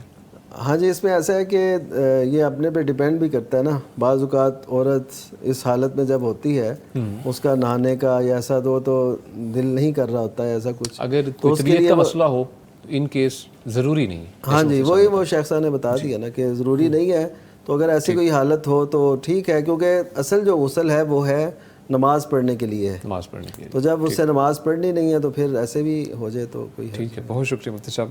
مفتی صاحب فرمائیے گا کہ سال بھر تھوڑا تھوڑا کر کے مستحقین کو زکوٰۃ دیتی رہتی ہوں، کیا یہ طریقہ جائز ہے؟ ابھی سوال بھی تھا اسی سے ریلیٹڈ ہمیں پوچھا گیا ہے، فرمائیے گا تفصیلاً اگر اس کے بارے میں فرمائیے۔ جی، اس میں ایسا ہے کہ دیکھیے میں ایک مثال دیتا ہوں، یہ چل رہا ہے 1446 ہجری، جی بالکل ٹھیک ہے، تو اس میں جس مہینے میں قمری مہینے کے حساب سے زکوٰۃ کسی کی بنتی ہے نا، اس نے زکوٰۃ دینی ہے تو جو اس کی زکوٰۃ بنتی ہے وہ دے دے، ٹھیک ہے، وہ چاہے وہ ایک یکمشت دے دے، کسی کو پکڑا دے، یا اس نے پہلے کسی کو دی ہوئی ہو تو اب اس کی وہ مائنس ہو جائے، ایڈوانس میں اس نے دے دی، ہاں ایڈوانس میں دے دی ہے تو اب اس کی مائنس ہو جائے، یا اب جب زکوٰۃ بنی ہے تو فوری کسی کو دے دے، ضرورت مند جتنے بھی ہوں ان کو دی جا سکتی ہے۔ ضروری نہیں کہ آپ اکٹھی ایک کو دیں، مختلف لوگوں کو دی جا سکتی ہے، اداروں کو دی جا سکتی ہے، جیسے بھی مناسب سمجھیں۔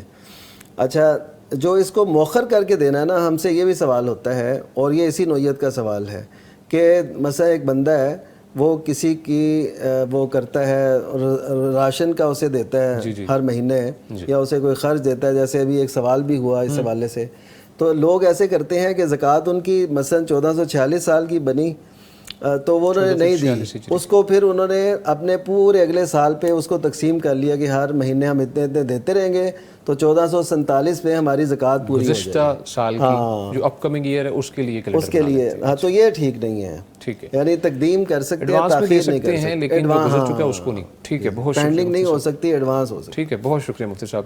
ناظرین، آپ کی کالز اور آپ کے سوالات کا سلسلہ جاری ہے، ملتی ہیں ایک چھوٹی سی بریک کے بعد۔ فاسألوا أهل الذكر إن كنتم لا تعلمون فاسألوا أهل الذكر إن كنتم لا تعلمون۔ ویلکم بیک جی، گفتگو کا سلسلہ آگے بڑھاتے ہیں، لیکن آپ کو بتاتے چلے کہ آپ اس پروگرام میں لائیو کالز کے تھرو شریک ہو سکتے ہیں۔ پیغام ٹیلی ویژن کی جانب سے دیے گئے UN نمبر پہ کال کر کے، نمبر آپ نوٹ فرما لیجیے 0421170000، یعنی 04211170000۔ اس کے علاوہ آپ ہمیں یوٹیوب پہ بھی جوائن کر سکتے ہیں، پیغام ٹی وی لائیو سرچ کیجیے اور اس کے کمنٹ سیکشن میں اپنے سوالات لکھیے، انشاءاللہ مفتیان کرام سے اس کے جوابات آپ کو مہیا کیے جائیں گے۔ مفتی عبدالولی خان صاحب، مفتی صاحب یوٹیوب کے سوالات کی جانب بڑھتے ہیں۔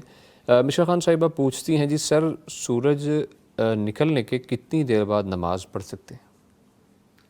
سورج نکلنے کے کوئی 10-12 منٹ بعد نماز پڑھنا مشروع ہے، نماز پڑھنا درست ہے، اور یہ جب سورج نکل رہا ہو کوئی 10-12 منٹ انتظار کر لینا چاہیے۔ ٹھیک ہے۔ مفتی صاحب دوسرا بھی انہوں نے سوال کیا جی، سورج طلوع ہو رہا ہو تو اس دوران قرآن کی تلاوت اور ذکر اذکار کر سکتے ہیں؟ بالکل کر سکتے ہیں، ذکر اذکار اس کی ممانعت نہیں ہے، نماز پڑھنے کی ممانعت آئی ہے، باقی ذکر اذکار ہے، تلاوت قرآن مجید ہے، درود شریف ہے، یہ پڑھتے جائیں۔ ٹھیک ہے، بہت شکریہ مفتی صاحب۔ مفتی نعمان فاروقی صاحب، مفتی صاحب واٹس ایپ پہ ریسیو سوال کی جانب بڑھتے ہیں جی، اگر کوئی بغل اگر کوئی شخص بغل یا زیر ناف بال صاف کر لے لیکن غسل نہ کرے تو کیا اس کی کوئی شرعی قباحت ہے؟ جی بالکل کوئی قباحت نہیں ہے، کیونکہ اصل تو یہ بال جو اتروانے ہیں، جو اضافی بال ہیں زیر ناف ہوں یا بغل کے ہوں، تو اس سے اتارنے سے کوئی غسل واجب نہیں ہوتا، ٹھیک ہے؟ واجب جو غسل ہے اس کے علیحدہ وہ ہیں اسباب، تو اس میں وہ بالکل کرے۔ اور بعض اوقات ایسے ہوتا ہے کہ انسان کو نا غسل کا وقت نہیں مل رہا ہوتا، لیکن اتنا ہوتا ہے کہ وہ صفائی کر سکتا ہے، ٹھیک ہے، تو اسے اپنی صفائی کا ضرور جو انڈر شیپ ہے اس کا پورا خیال رکھنا چاہیے، اور نبی صلی اللہ علیہ وسلم کے ارشاد کے مطابق 40 دن سے وہ زیادہ نہ ہو، یہ زیادہ لمٹ ہے، کم سے کم بے شک ہر ہفتے کریں، اور کرنا چاہیے ایسے تاکہ اس کا اہتمام ہو، صاف ستھرا بندہ رہے۔ اور اگر مفتی صاحب 40 دن سے زیادہ اگر وقت ہو جائے تو اس کے بارے میں کوئی ایسی وعید بس جو نبی صلی اللہ علیہ وسلم نے مقرر کیا نا وقت، وہ یہ ہے زیادہ سے زیادہ، تو ہمیں جانا ہی نہیں چاہیے، یعنی ہم کوشش کریں۔ ہاں ہے یا کوئی جی اگر کسی سے ایسا ہو گیا تو ظاہر ہے وہ پھر معافی مانگے گا، توبہ کرے گا، اور کیا ہو سکتا ہے۔ یعنی جب حد بندی اللہ کے نبی صلی اللہ علیہ وسلم نے کر دی ہے کہ اس سے بندہ آگے نہ گزرے، تو اب جب یہ بغیر کسی وجہ کے شرعی عذر اس کو نہیں ہے اور وہ 40 دن سے زیادہ اپنے بالوں کی صفائی نہیں کرتا، ناخن نہیں کاٹتا، تو یہ گناہ گار ہے، ٹھیک ہے، اللہ سے معافی مانگے۔ ٹھیک ہے مفتی یعنی یہ اتنی اہم بات ہے کہ حضرت خباب بن ارت رضی اللہ تعالیٰ عنہ، ان کو جب اہل مکہ کے ہاں فروخت کر دیا گیا نا، انہوں نے جنگ بدر میں جن کے چچا کو قتل کیا تھا انہی نے ان کو خرید لیا، اچھا، تو وہ انہیں شہید کرنے لگے تھے، سولی پہ چڑھانا تھا انہوں نے، تو ایسے تو تب بھی انہوں نے کہا کہ مجھے نا ذرا مجھے اس طرح دے دیں تاکہ میں اپنی صفائی کر لوں۔ یہ صحیح بخاری میں ان کا واقعہ موجود ہے، یعنی اتنا اہتمام وہ کرتے تھے صحابہ کرام رضی اللہ عنہ۔ یعنی ایک جنگ میں نا یہ گرفتار ہوئے، جی تو جب گرفتار ہوئے ایک قبیلے نے گرفتار کیا، پھر قریش نے جن کے ساتھ لڑائی ہوئی تھی انہوں نے اس قبیلے سے ان کو خرید لیا، پھر قید کر لیا، اور پھر اپنے جو ان کا مقتول تھا قریش کا اس کے بدلے میں ان کو شہید کیا۔ اچھا، ٹھیک ہے۔ مفتی عبدالولی خان صاحب، مفتی صاحب ابو بکر ابو ذر ہیں، لکھتے ہیں جی السلام علیکم ورحمۃ اللہ وبرکاتہ، آیت سجدہ کی دعا کتنی بار پڑھنی چاہیے پلیز بتا دیں؟ ایک بار، اچھا، یعنی کم از کم ایک بار پڑھے بس کافی ہے۔ ٹھیک ہے، اور آیت سجدہ یہ دعا جو ہے کون سی ہے، آپ اگر وہ بھی بتا دیں؟ یہ جو عام جو دعا ہے نا، جی سجد وجہ للذی خلقہ وشقہ وشق سمعہ وبصرہ بحولہ، جی یہ دعا ہے۔ اور اسی طرح دوسری دعا بھی آئی ہے، اللہم اکتب لی بہا اجرا، اللہم اکتب لی بہا اجرا وتقبلها منی کما تقبلتها من عبدک داؤد۔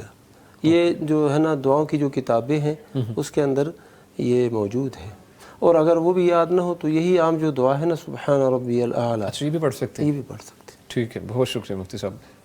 کالر کی جانب بڑھتے ہیں جی، السلام علیکم۔ سعدیہ صاحبہ ہیں فیصل آباد سے۔ السلام علیکم۔ وعلیکم السلام سعدیہ صاحبہ، آپ سن پا رہی ہیں مجھے؟ جی پوچھیے، کیا پوچھنا چاہیے مفتی صاحب سے؟ میرا یہ سوال تھا کہ اگر کوئی جاب کرنا چاہے تو شریعت میں اس کا کیا حکم ہے، گناہ ہے کہ بتا دیں؟ اچھا، ٹھیک ہے، بہت شکریہ سعدیہ صاحبہ، آپ نے کال کی۔ مفتی نعمان فاروقی صاحب، اگر کوئی کہہ رہی خاتون جاب کرنا چاہے تو شریعت میں اس کی ممانت ہے؟ شریعت میں تو ممانت نہیں ہے، جاب کر سکتی ہے خاتون۔ نبی کریم صلی اللہ علیہ وسلم کے دور میں بھی خواتین مختلف امور میں حصہ لیتی تھیں، اور کئی ایسی بھی تھی جو گھر کے کام کاج، جو زمین کے کام کاج ہوتے ہیں وہ بھی کرتی تھیں، زراعت کے مراحل اور ایسے، اور نبی صلی اللہ علیہ وسلم نے اجازت دی تھی۔ بلکہ قریش کی عورتوں کی آپ نے تعریف کی کہ وہ بہترین عورتیں ہیں، رکیبن الابل، کہ وہ اونٹ سواری کر لیتی ہیں، اونٹ پہ سوار ہوتی ہیں، اپنے بچوں پہ بڑی مہربان ہوتی ہیں۔ تو مطلب یہ ہے کہ نبی صلی اللہ علیہ وسلم ایسی کسی بھی سرگرمی میں جو عورت اپنی حدود قیود کے اندر رہ کے کرے تو شریعت اس کی اجازت دیتی ہے۔ اور ایک حدیث مبارکہ جو علامات قیامت میں سے ہے، اس میں بھی نبی صلی اللہ علیہ وسلم نے پیش گوئی فرمائی ہے کہ عورت اپنے خاوند کے ساتھ مل کے اس کا ہاتھ بٹائے گی اس کی معیشت میں، اس کے معاش میں. تو اب دیکھیے تقریباً ایسا ہو رہا ہے. اور یہ جو خواتین پڑھ رہی ہیں، ہماری بچیاں، بہنیں، بیٹیاں، یہ جو پڑھ رہی ہیں، ان کا بھی مقصد یہ ہوتا ہے نا کہ جاب ملے. تو اصل جو مسئلہ کیا ہے، ایک تو ہمیں جو اسلام جن پابندیوں میں ہمیں لاتا ہے نا، ان کا ضرور خیال رکھنا چاہیے. قرآن مجید میں ان 2 خواتین کی بات جو صاحب مدین کی بیٹیاں تھیں، کہا جاتا ہے وہ شعیب علیہ السلام تھے لیکن وہ ثابت نہیں. تو جو صاحب مدین تھے ان کی بیٹیاں تھیں، موسیٰ علیہ السلام کی شادی جن کے ہاں ہوئی ان میں سے ایک بیٹی کے ساتھ. تو وہ کیا تھی، وہ اپنے ریوڑ کو لے کے علیحدہ کھڑی تھی، باقی سارے لوگ پانی پلا رہے تھے تو وہ علیحدہ کھڑی تھیں. تو قرآن مجید نے ان کی مثال دی اور ان میں کے چلن سے ہی اللہ تعالیٰ نے فرمایا کہ وہ شرم اور جو ہے نا حیا سے چل کے وہ آئی. تو اس کا مطلب ہے کہ یہ چیزیں ہمارے معاشرے میں ضرور ہونی چاہیے. دیکھیے اس میں پھر حدود و قیود ہیں. ایک تو پردہ ہو، اچھا خلوت کسی کو ایسے پیش نہ آئے، یعنی ایک مرد اور ایک عورت جو غیر محرم ہو وہ کہیں تنہا ہو، ایسا نہ ہو. ٹھیک ہے پورا ایک دفتر ہے، اس میں مختلف لوگ ہیں، آنا جانا ہے سب کا، تنہائی اختیار نہ کریں. اور باپرد ہو خاتون اور خوشبو نہ لگائے، اور اسی طرح رات کہیں اور بسر نہ کرے اور صبح جائے شام کو آ جائے. ہاں ہاسٹل کی سہولت ہے اگر ایسے تو وہ ایک علیحدہ چیز ہے. تو ایسی صورتحال میں جو اسلام نے پابندیاں لگائی ہیں اور وہ کام بھی ایسا ہو جو جائز ہو. ہاں یہ چیزیں بس. مجھے ایک دوست کہنے لگا کہ میری بیٹی کو یہ آفر آئی ہے کہ وہ بس چیٹنگ کرے گی، اس کا اور کوئی کام نہیں ہے، اس کو ہم اس کی پہ دیں. اور چیٹنگ اس نے کیا کرنی ہے، وہ کیا کرے گی اور کیا اس سے کام لیا جائے گا. اب یہ باتیں نہ ہوں، اس میں جو جائز ہے وہ اس کام میں ہے. اور کوشش کریں کہ وہ خواتین کی فیلڈ میں ہی جائیں. جیسے ڈاکٹر بننا ہے اس نے تو وہ خواتین کی فیلڈ کا انتخاب کریں. اگر انہوں نے ایجوکیشن میں جانا ہے تو وہ خواتین کے اداروں کی وہ کریں تاکہ ہم انہی میں جا کے پڑھائیں. یعنی جتنا ہم اختلاط سے بچیں گے اتنا ہم معاشرے کے فتنوں سے بچ پائیں. حدود و قیود کا خیال کر سکتے ہیں. ایک بات جو رہ گئی وہ یہ ہے کہ یہ خاتون جو جاب کرے گی اگر یہ شادی شدہ ہے تو پھر خاوند کی اجازت اس کے لیے ضروری ہے. اگر خاوند یہ کہتا ہے کہ نہیں آپ نے جاب نہیں کرنا، آپ نے گھر کے اندر ہی رہنا ہے اور ذمہ داری میری ہے، میں کھانا پینا جو بھی ہے سلسلہ یہ میں پورا کروں گا، تو بس ٹھیک ہے. پھر اس کے لیے باہر جانا اور جاب کرنا یہ جائز نہیں ہوگا. ٹھیک ہے، بہت شکریہ مفتی صاحب. کالر ہے ان کی جانب بڑھتے ہیں. السلام علیکم. وعلیکم السلام جی. عبدالجبار صاحب ہیں جی فیصل آباد سے. کیسے ہیں جی آپ؟ ہاں جی کیا حال ہے مفتی صاحب، آپ ٹھیک ٹھاک ہیں جی؟ اللہ کا شکر الحمدللہ. جی جی پوچھیے. میرا یہ سوال تھا کہ ایک تو عقیقہ کے بارے میں، کیا لڑکے کے لیے 2 بکرے کرنا ضروری ہے؟ اچھا. اور دوسرا سوال یہ ہے کہ کیا قربانی کے بکرے میں بیٹے کا یا بیٹی کے عقیقے کا حصہ رکھا جا سکتا ہے، وہ شامل کیا جا سکتا ہے؟ ٹھیک ہے جی. بہت شکریہ عبدالجبار صاحب، آپ نے کال کی. مفتی عبدالولی خان صاحب. جی لڑکے کے لیے اللہ کے نبی صلی اللہ علیہ وسلم نے جو فرمایا ہے ان الغلام شاتان، لڑکے کی طرف سے 2 شات ہیں. شات کا اطلاق ہوتا ہے بکرے، چھترے، بھیڑ، دمبے پر، اور اسی طرح بکری پر، ان سب پہ اس کا اطلاق ہوتا ہے. تو 2 دمبے ہوں، 2 چھترے ہوں، 2 بکرے ہوں، 2 بکریاں ہوں، 2 بھیڑ ہوں، دمبیاں ہوں، بالکل صحیح ہے. تو لڑکے کے لیے 2 شات ہیں. حدیث میں 2 آئے ہیں، لڑکی کے لیے 1 شات ہے. اور دوسری بات یہ کہ اب قربانی بندے نے کرنی ہے تو قربانی میں عقیقے کی نیت، تو بعض اہل علم نے یہ کہا ہے کہ عقیقے کی نیت بھی کر لو، لڑکی کا عقیقہ ہے تو اس کی بھی اور تداخل ہو جائے گا. لیکن اس میں جو زیادہ صحیح بات ہے وہ یہی ہے کہ نہیں، قربانی الگ عبادت ہے اور عقیقہ الگ عبادت ہے. دونوں کے لیے الگ الگ ہم وہ جو ہے نا جانور ذبح کریں گے. اور اگر کسی کی استطاعت نہیں ہے کسی ایک عبادت کی ادائیگی کی تو ایک پہ اکتفا کرے، دونوں نہیں ادا کر سکتے تو دونوں نہ ادا کرے. اللہ تعالیٰ نے ان کو پھر پابند نہیں کیا ہے. ٹھیک ہے، بہت شکریہ مفتی صاحب. مفتی صاحب اچھا ایک تھوڑی سی اسی مسئلے سے وضاحت ہے کہ وہ ایک حدیث مبارکہ میں آتا ہے کہ ایک کیا جانور یعنی ایک بکری قربان کی حضرت حسنین کریمین میں سے ایک کے عقیقے پر، وہ حدیث ثابت نہیں ہے۔ اچھا یہ اس میں سے کئی لوگ جی ایک کا جس میں ذکر آتا ہے لڑکے کی طرف سے، وہ حدیث ثابت نہیں ہے، اس وجہ سے بعض لوگ حدیث میں پڑھتے ہیں نا جی ایک کا بھی تو ذکر آیا ہے، تو وہ ثابت نہیں ہے، اس وجہ سے ہم 2 کی طرف جائیں گے۔ ٹھیک ہے جی بہت شکریہ مفتی صاحب، کالر ان کی جانب بڑھتے ہیں۔ جی السلام علیکم، عبد الباسط صاحب ہیں اٹک سے۔ جی السلام علیکم سر۔ وعلیکم السلام عبد الباسط صاحب اٹک سے، کیسے ہیں جی آپ؟ الحمدللہ سر، آپ ٹھیک ہیں جی؟ جی الحمدللہ جی، پوچھیے کیا پوچھنا چاہیے؟ سر میں نے علماء کرام سے ایک سوال کرنا تھا کہ مجھے تقریباً شادی کو میری 13 سال ہو چکے ہیں، تو جو ہماری قربانی اور زکوٰۃ کے جو معاملات ہوتے ہیں اس میں یہ ہے کہ جو میری وائف ہیں ان کے پاس کوئی 6.5 تولے کے قریب زیور موجود ہے نا۔ اچھا، تو کیونکہ وہ ہاؤس وائف ہیں تو ہر سال زکوٰۃ بھی ان کی مجھے ہی دینا پڑتی ہے، اور ساتھ میں جو ہے قربانی کے بارے میں پوچھنا چاہ رہا تھا کہ قربانی بھی میں ہر سال کرتا ہوں، انہی کی طرف سے بھی کرتا ہوں اور اپنی طرف سے بھی کرتا ہوں۔ اچھا، تو اب یہ میرے ماشاءاللہ 4 ہو چکے ہیں، ذرا اخراجات کی وجہ سے تھوڑا پہلے تو میں نے یہ سوال کبھی نہیں کیا، لیکن اس کے بارے میں یہ جاننا چاہ رہا تھا کہ اس میں کیا مجھے کرنا چاہیے، کیا وائف کی قربانی بنتی ہے یا مطلب ان کی طرف سے قربانی بنتی ہے؟ اچھا ٹھیک جی، علیحدہ کرتے ہیں اپنی طرف سے، علیحدہ کرتے ہیں بیوی کی طرف سے علیحدہ، یہ سب کہہ رہے ہیں وائف کی الگ کرتا ہوں اور اپنی طرف سے الگ کرتا ہوں۔ جی ٹھیک ہے جی، بہت شکریہ عبد الباسط صاحب، آپ نے کال کی۔ مفتی مان فاروقی صاحب فرمائیے گا۔ مفتی صاحب جی، پہلی بات تو یہ ہے انہوں نے بتایا کہ 6.5 تولے زیور ہے اہلیہ کے پاس، تو یہ اس کی ہر سال زکوٰۃ بھی دے رہے ہیں، اور کہہ رہے ہیں میں خود دے رہا ہوں۔ نہیں وہ تو ہے 6.5 میں تو زکوٰۃ بنتی نہیں ہے نا، 6.5 تولہ یا 7 بھی ہو تو اس پہ زکوٰۃ نہیں بنتی، یہ تقریباً 7.25 سے کے قریب ہے جس پہ زکوٰۃ بنتی ہے، اور ہمارے ہاں عموماً 7.5 تولے کہا جاتا ہے۔ تو خیر یہ 85 گرام ہے سونے کا وزن، گرامز میں اگر دیکھیں ہم تو اس پہ زکوٰۃ بنتی ہے، اس سے اگر کم ہے تو اس پہ زکوٰۃ بنتی ہی نہیں ہے، یہ دیتے آ رہے ہیں۔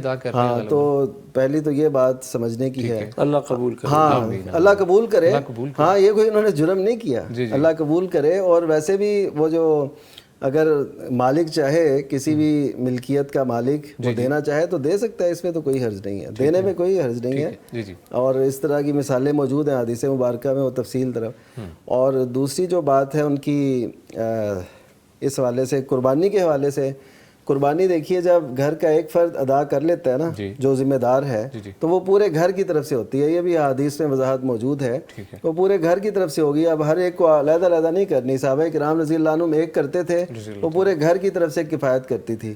تو سب گھر میں جو آتا ہے نا سب سے پہلے بیوی اور بچے یہ آتے ہیں، تو اس کی طرف سے بھی ہو گئی، اس کو علیحدہ کرنے کی ضرورت نہیں ہے بیوی کی طرف سے، یعنی اپنی اہلیہ کی طرف سے وہ علیحدہ قربانی کریں، اس کی بھی ضرورت نہیں ہے، اور زکوٰۃ ان پہ بنتی نہیں ہے۔ اس وجہ سے یہ انہوں نے ایسا ایک جو ہے نا اپنے اوپر ایک مشقت ڈالی ہوئی ہے جس کے یہ اہل نہیں تھے، لیکن جو انہوں نے کیا اللہ تعالیٰ کی بارگاہ میں قبول فرمایا، نیکی کا ایک جذبہ ہے، شوق ہے، اللہ تعالیٰ ایسے ان کو اور جذبہ نصیب کرے۔ ایک کافی ہے جاننا، جی ایک جانور کافی ہے۔ اچھا مفتی صاحب ایک اور جو چیز پوچھنا چاہوں گا، مفتی عبدالعلی خان صاحب آپ کی جانب بڑھوں گا، کہ اگر ہم ایک کرتے ہیں جوائنٹ فیملی سسٹم ہے، اس کے اندر کیا کچن ایک تو ہونا ضروری ہے، یا کچن اگر مختلف ہیں اس حساب سے ہم حصے قربانی کے، اگر 3 کچنز ہیں، 3 بیٹے گھر میں رہ رہے ہیں، 3 ہی کچن ہیں تو جوائنٹ فیملی، تو اس سلسلے میں مجھے بتائیے گا مفتی صاحب کہ قربانی ایک ہوگی 3 ہوگی؟ والد محترم تو ایک ہی ہے نا۔ ہاں بالکل والد محترم ایک ہے، اور والد محترم زندہ ہے، موجود ہے، بس ان کی طرف سے وہ قربانی کریں گے تو سب کی طرف سے ادائیگی ہو جائے گی۔ حدیث میں یہی آیا، ابو ایوب انصاری رضی اللہ عنہ بیان کرتے ہیں، یضحی عنہ وعن اہل بیتہ، اپنی طرف سے اور اہل بیت کی طرف سے ایک ہی شات، ایک بکرا چھترا یہ ذبح کرتے تھے، قربانی کرتے تھے، تو یہ کافی ہے۔ تو یہ نہیں ہے ضروری کہ کچن الگ الگ ہے تو لہذا قربانیاں بھی الگ ہو، اگر کوئی بندہ کرتا ہے تو کرے، ٹھیک ہے۔ اچھا دوسری بات میں مزید عرض کروں کہ اگر زکوٰۃ لازم ہو گئی ہے زوجہ محترمہ پر، اب خاوند ادا کرتا ہے اس کی طرف سے، تو اچھی بات ہے، نیکی ہے، یعنی تو 6.5 تولے کا انہوں نے بتایا، تو 6.5 تولے پر زکوٰۃ نہیں لازم، لیکن اگر نقد پیسہ ہے، نقد پیسہ الگ 1,85,000 سے زیادہ ہے تو پھر اس پہ زکوٰۃ لازم ہے. تو وہ اگر خاوند کہتا ہے میں ادا کرتا ہوں تو فبہا، اور اگر بیوی خود ادا کرتی ہے تو یہ بھی اچھی بات ہے. ٹھیک ہے، بہت شکریہ مفتیان کرام. ناظرین آپ کے سوالات اور کالز کا سلسلہ جاری ہے، ملتے ہیں ایک چھوٹی سی بریک کے بعد. فاسألوا أهل الذكر إن كنتم لا تعلمون. فاسألوا أهل الذكر إن كنتم لا تعلمون. ویلکم بیک جی. گفتگو کا سلسلہ آگے بڑھاتے ہیں، لیکن آپ کو بتاتے چلیں کہ آپ اس پروگرام میں لائیو کالز کے تھرو شریک ہو سکتے ہیں. کرنا کیا ہے، پیغام ٹیلی ویژن کی جانب سے دیے گئے UN نمبر پہ آپ نے کال کرنی ہے. نمبر آپ نوٹ فرما لیجیے 04211170000 یعنی 04211170000. اس کے علاوہ آپ ہمیں یوٹیوب پہ جوائن کر سکتے ہیں اور اپنے سوالات کمنٹ سیکشن میں کیجیے. پیغام ٹی وی لائیو سرچ کیجیے اور اپنے سوالات کمنٹ سیکشن میں انشاءاللہ لکھیے. مفتیان کرام سے اس کے جوابات آپ کو مہیا کیے جائیں گے. مفتی عبدالولی خان صاحب، مفتی صاحب جو ہمیں واٹس ایپ کے ذریعے سوال موصول ہوئے ان کی جانب بڑھتے ہیں. پوچھا گیا ہے کہ عدت کے دوران مباشرت سے رجوع ثابت ہوتا ہے یا نہیں؟ اگر یہ عدت طلاق رجعی ہے، یعنی ایک طلاق دی ہے یا 2 طلاق دی ہے اور ابھی عدت جاری ہے، 3 بار حید نہیں آیا، تو اب اس دوران اگر وہ مباشرت کرتا ہے، جماع کرتا ہے اور بنیت رجوع کرتا ہے، یہ شرط ہے، بنیت رجوع کرتا ہے تو اس سے وہ رجوع ثابت ہو جائے گا. ویسے رجوع کے لیے جماع کرنا لازم نہیں ہے. بعض اوقات بندہ ہوتا ہے دور ہوتا ہے، باہر ہوتا ہے یا کسی اور شہر میں رہتا ہے تو وہ زبانی رجوع کرے، یہ کافی ہے. اسی طرح یہ بھی ہوتا ہے کہ اگر قریب بھی ہے اور رجوع کرنا بھی چاہتا ہے لیکن وہ عورت اس وقت بیمار ہوتی ہے تو جماع نہیں کر سکتا، تو زبانی رجوع یہی کافی ہے اور وہ کسی کو گواہ بنا دے، بس یہ کافی ہے. اور اگر جماع کرتا ہے اور اس نیت سے کرتا ہے کہ میں رجوع کر رہا ہوں، ٹھیک ہے. ٹھیک ہے، اس صورت میں ہو جائے گا. ٹھیک ہے. مفتی نعمان فاروقی صاحب، مفتی صاحب فرمائیے گا کہ اگر بیوی شوہر کی خدمت کرتی رہی لیکن شوہر نے اس کی قدر نہ کی تو کیا اب بیوی بھی لاپرواہ ہو سکتی ہے اور کیا دونوں سے آخرت میں حساب ہو؟ اللہ اکبر. جی یہ ایک بڑا مسئلہ ہے کہ جب کوئی ایسی تکلیف کوئی سہتا رہتا ہے تو آخر پھر وہ تنگ آ جاتا ہے. جو اگنورینس دیکھتی رہی بیوی خاوند کی طرف سے مستقل طور پہ، تو اب وہ اس کے دل میں خاوند کی قدر نہیں رہے گی. تو اس وجہ سے ایک دوسرے کی قدر کرنی بھی چاہیے اور کروانی بھی چاہیے، کرنی بھی چاہیے اور کروانی بھی چاہیے. جی ظاہر ہے. ایک تو یہ ہے نا کہ بندہ ایک قدر کر رہا ہے، آپ کو اہمیت دیتا ہے، آپ اسے اگنور کرتے رہتے ہیں، تو یہ تو اچھی بات نہیں ہے. اگر وہ آپ کو اہمیت دے رہا ہے تو آپ اس کو اہمیت دیں، اور اس نے جو آپ کے ساتھ رویہ، اس نے سلوک جو بھی اختیار کیا ہے اس کا اچھے طریقے سے جواب دیں. حل جزاء الاحسان الا الاحسان، اچھائی کا بدلہ اچھائی سے ہی دینا چاہیے. احسن الی من اساء الیک، یہ بھی ہے. اور اس طرح دیگر روایات بھی. تو اصل مقصد یہ ہے کہ اگر کوئی آپ سے برا سلوک کرتا ہے نا، مثلا ویسے بھی اور میاں بیوی کے طور پہ بھی، اگر کوئی میاں یا بیوی، تو اس کا یہ مطلب نہیں آپ بدلہ اتاریں.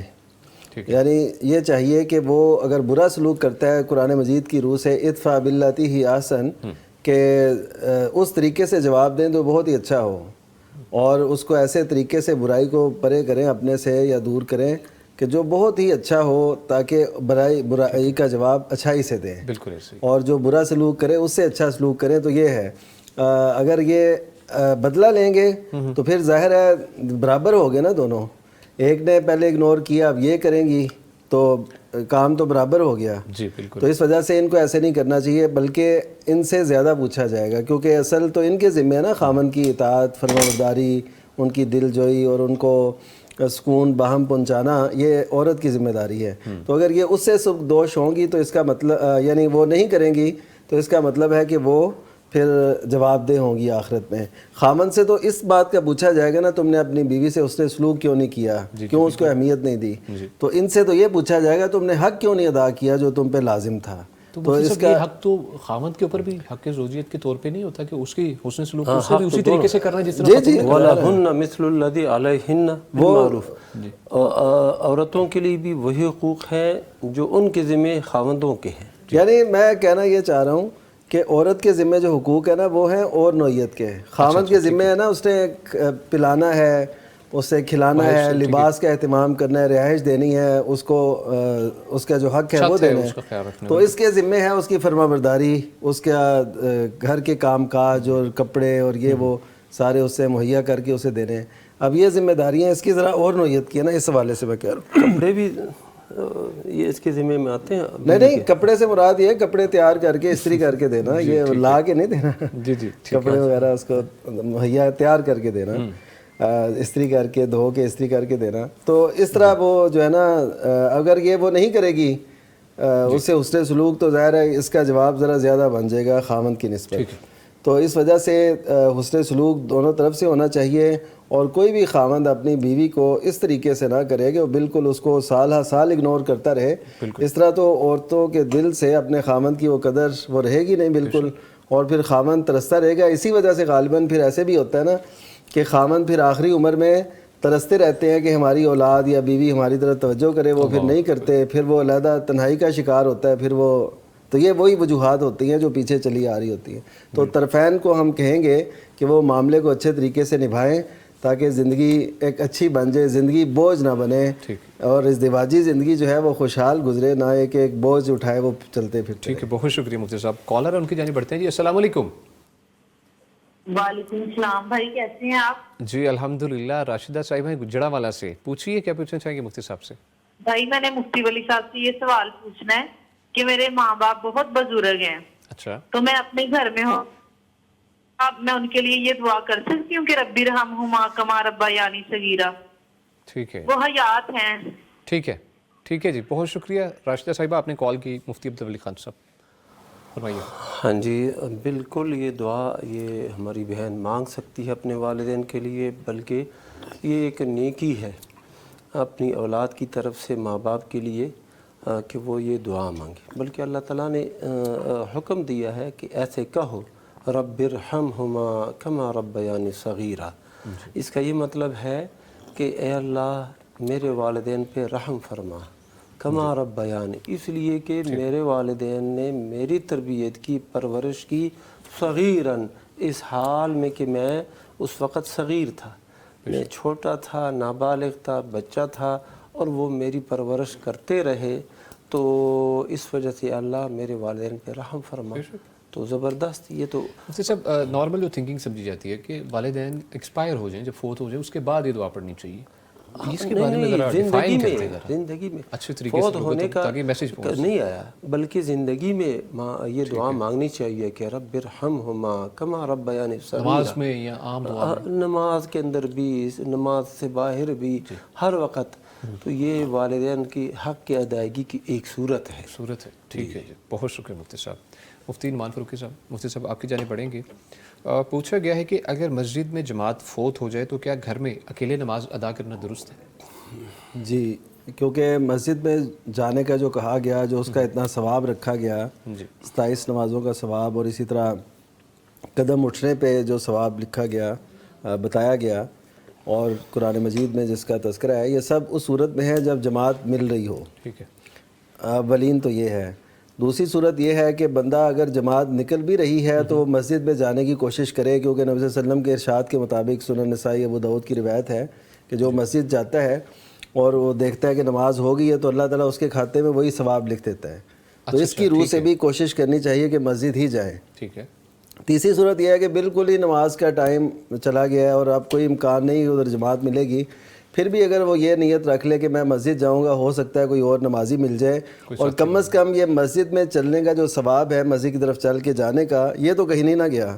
مسجد میں داخل ہوگا, وہ کرے گا, دعا پڑھے گا, نکلے گا, دعا پڑھے گا, مسجد میں جائے گا, تو یہ ساری چیزیں اپنے مد نظر رکھتے ہوئے, اس کے باوجود اگر کچھ بھی نہ ہو سکے تو گھر میں پڑھی جا سکتی ہے, اس پہ کوئی مسئلہ نہیں ہے. ٹھیک ہے، جماعت ہو جائے گی۔ ہاں جی، تو عبداللہ بن مسعود رضی اللہ تعالیٰ عنہ کے بارے میں ایسے ہی آتا ہے کہ جب وہ آتے اور دیکھتے کہ مسجد کے اندر نماز ہو گئی ہے تو وہ گھر چلے جاتے اور بیوی بچوں کو جمع کر لیتے، ان کو پیچھے کھڑا کر دیتے اور نماز پڑھا لیتے، گھر کے اندر جماعت کی شکل اختیار کر لیتے۔ تو یہ صورت اختیار کی جا سکتی ہے ماشاءاللہ۔ ٹھیک ہے، بہت شکریہ مفتی صاحب۔ کالر ہے، ان کی جانب بڑھتے ہیں جی۔ السلام علیکم۔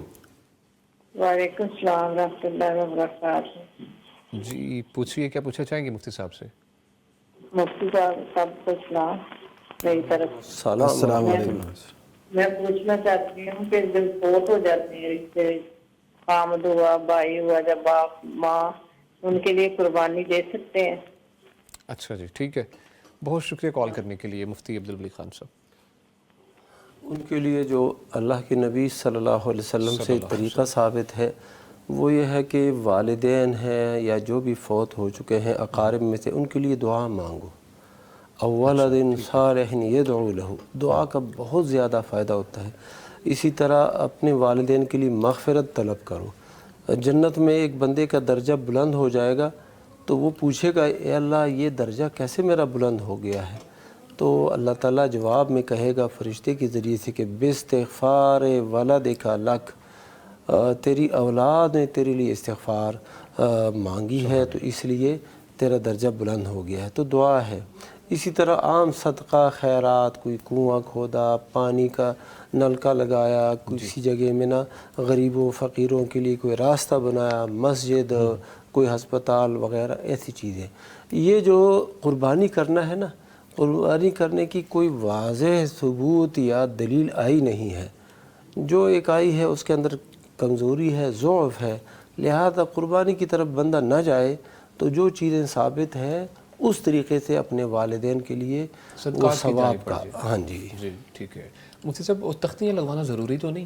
ثواب تو پہنچ جاتا ہے تختی لگوانے کے بغیر کہ والدین فلاں فلاں حاجی صاحب نے یہ لگوایا ہے، یہ میرے والد صاحب کے لیے، اس لیے لگوانا ضروری تو نہیں؟ ضروری نہیں ہے جی، کوئی ضروری نہیں ہے، لیکن اگر بندہ ادھر لگا دے نا کہ یہ فلاں فلاں کہ ایصال ثواب کے لیے ہے، ان کے لیے صدقہ جاری کے طور پر ہے، لہٰذا دیکھنے والوں سے دعا کی درخواست ہے، تو اس میں پھر کوئی حرج ہے نہیں، لیکن دونوں کام کیے جا سکتے ہیں۔ بہت شکریہ۔ اچھا، اس میں ایک چھوٹا سا مشورہ، ایک تقابل ہے نیکیوں کا، ضرور مفتی صاحب۔ وہ یہ کہ دیکھیے قربانی کا جانور آپ 50-60 ہزار کم سے کم چھوٹا جو ہے وہ اتنے کا تو آئے گا، تو یہ آپ کھلائیں گے ان کو، ٹھیک ہے، آپ نے تقسیم کیا، لیکن اس کے بدلے میں اگر آپ یہی کسی ایسے صدقہ جاریہ کے طور پہ لگائیں، کسی مدرسے میں، مسجد میں، یا قرآن مجید کی تعلیم میں، یا ایسے کسی دعوتی نیٹ ورک پہ، تو آپ یہ دیکھیں آپ کا حصہ جو ہے نا یہ مستقل طور پہ اس میں شامل ہو گیا، مستقل طور پہ تو یہ صدقہ جاریہ بن گیا، جب تک وہ چیز قائم ہے تو ہاں اس کو ان کو ثواب ملتا رہے گا۔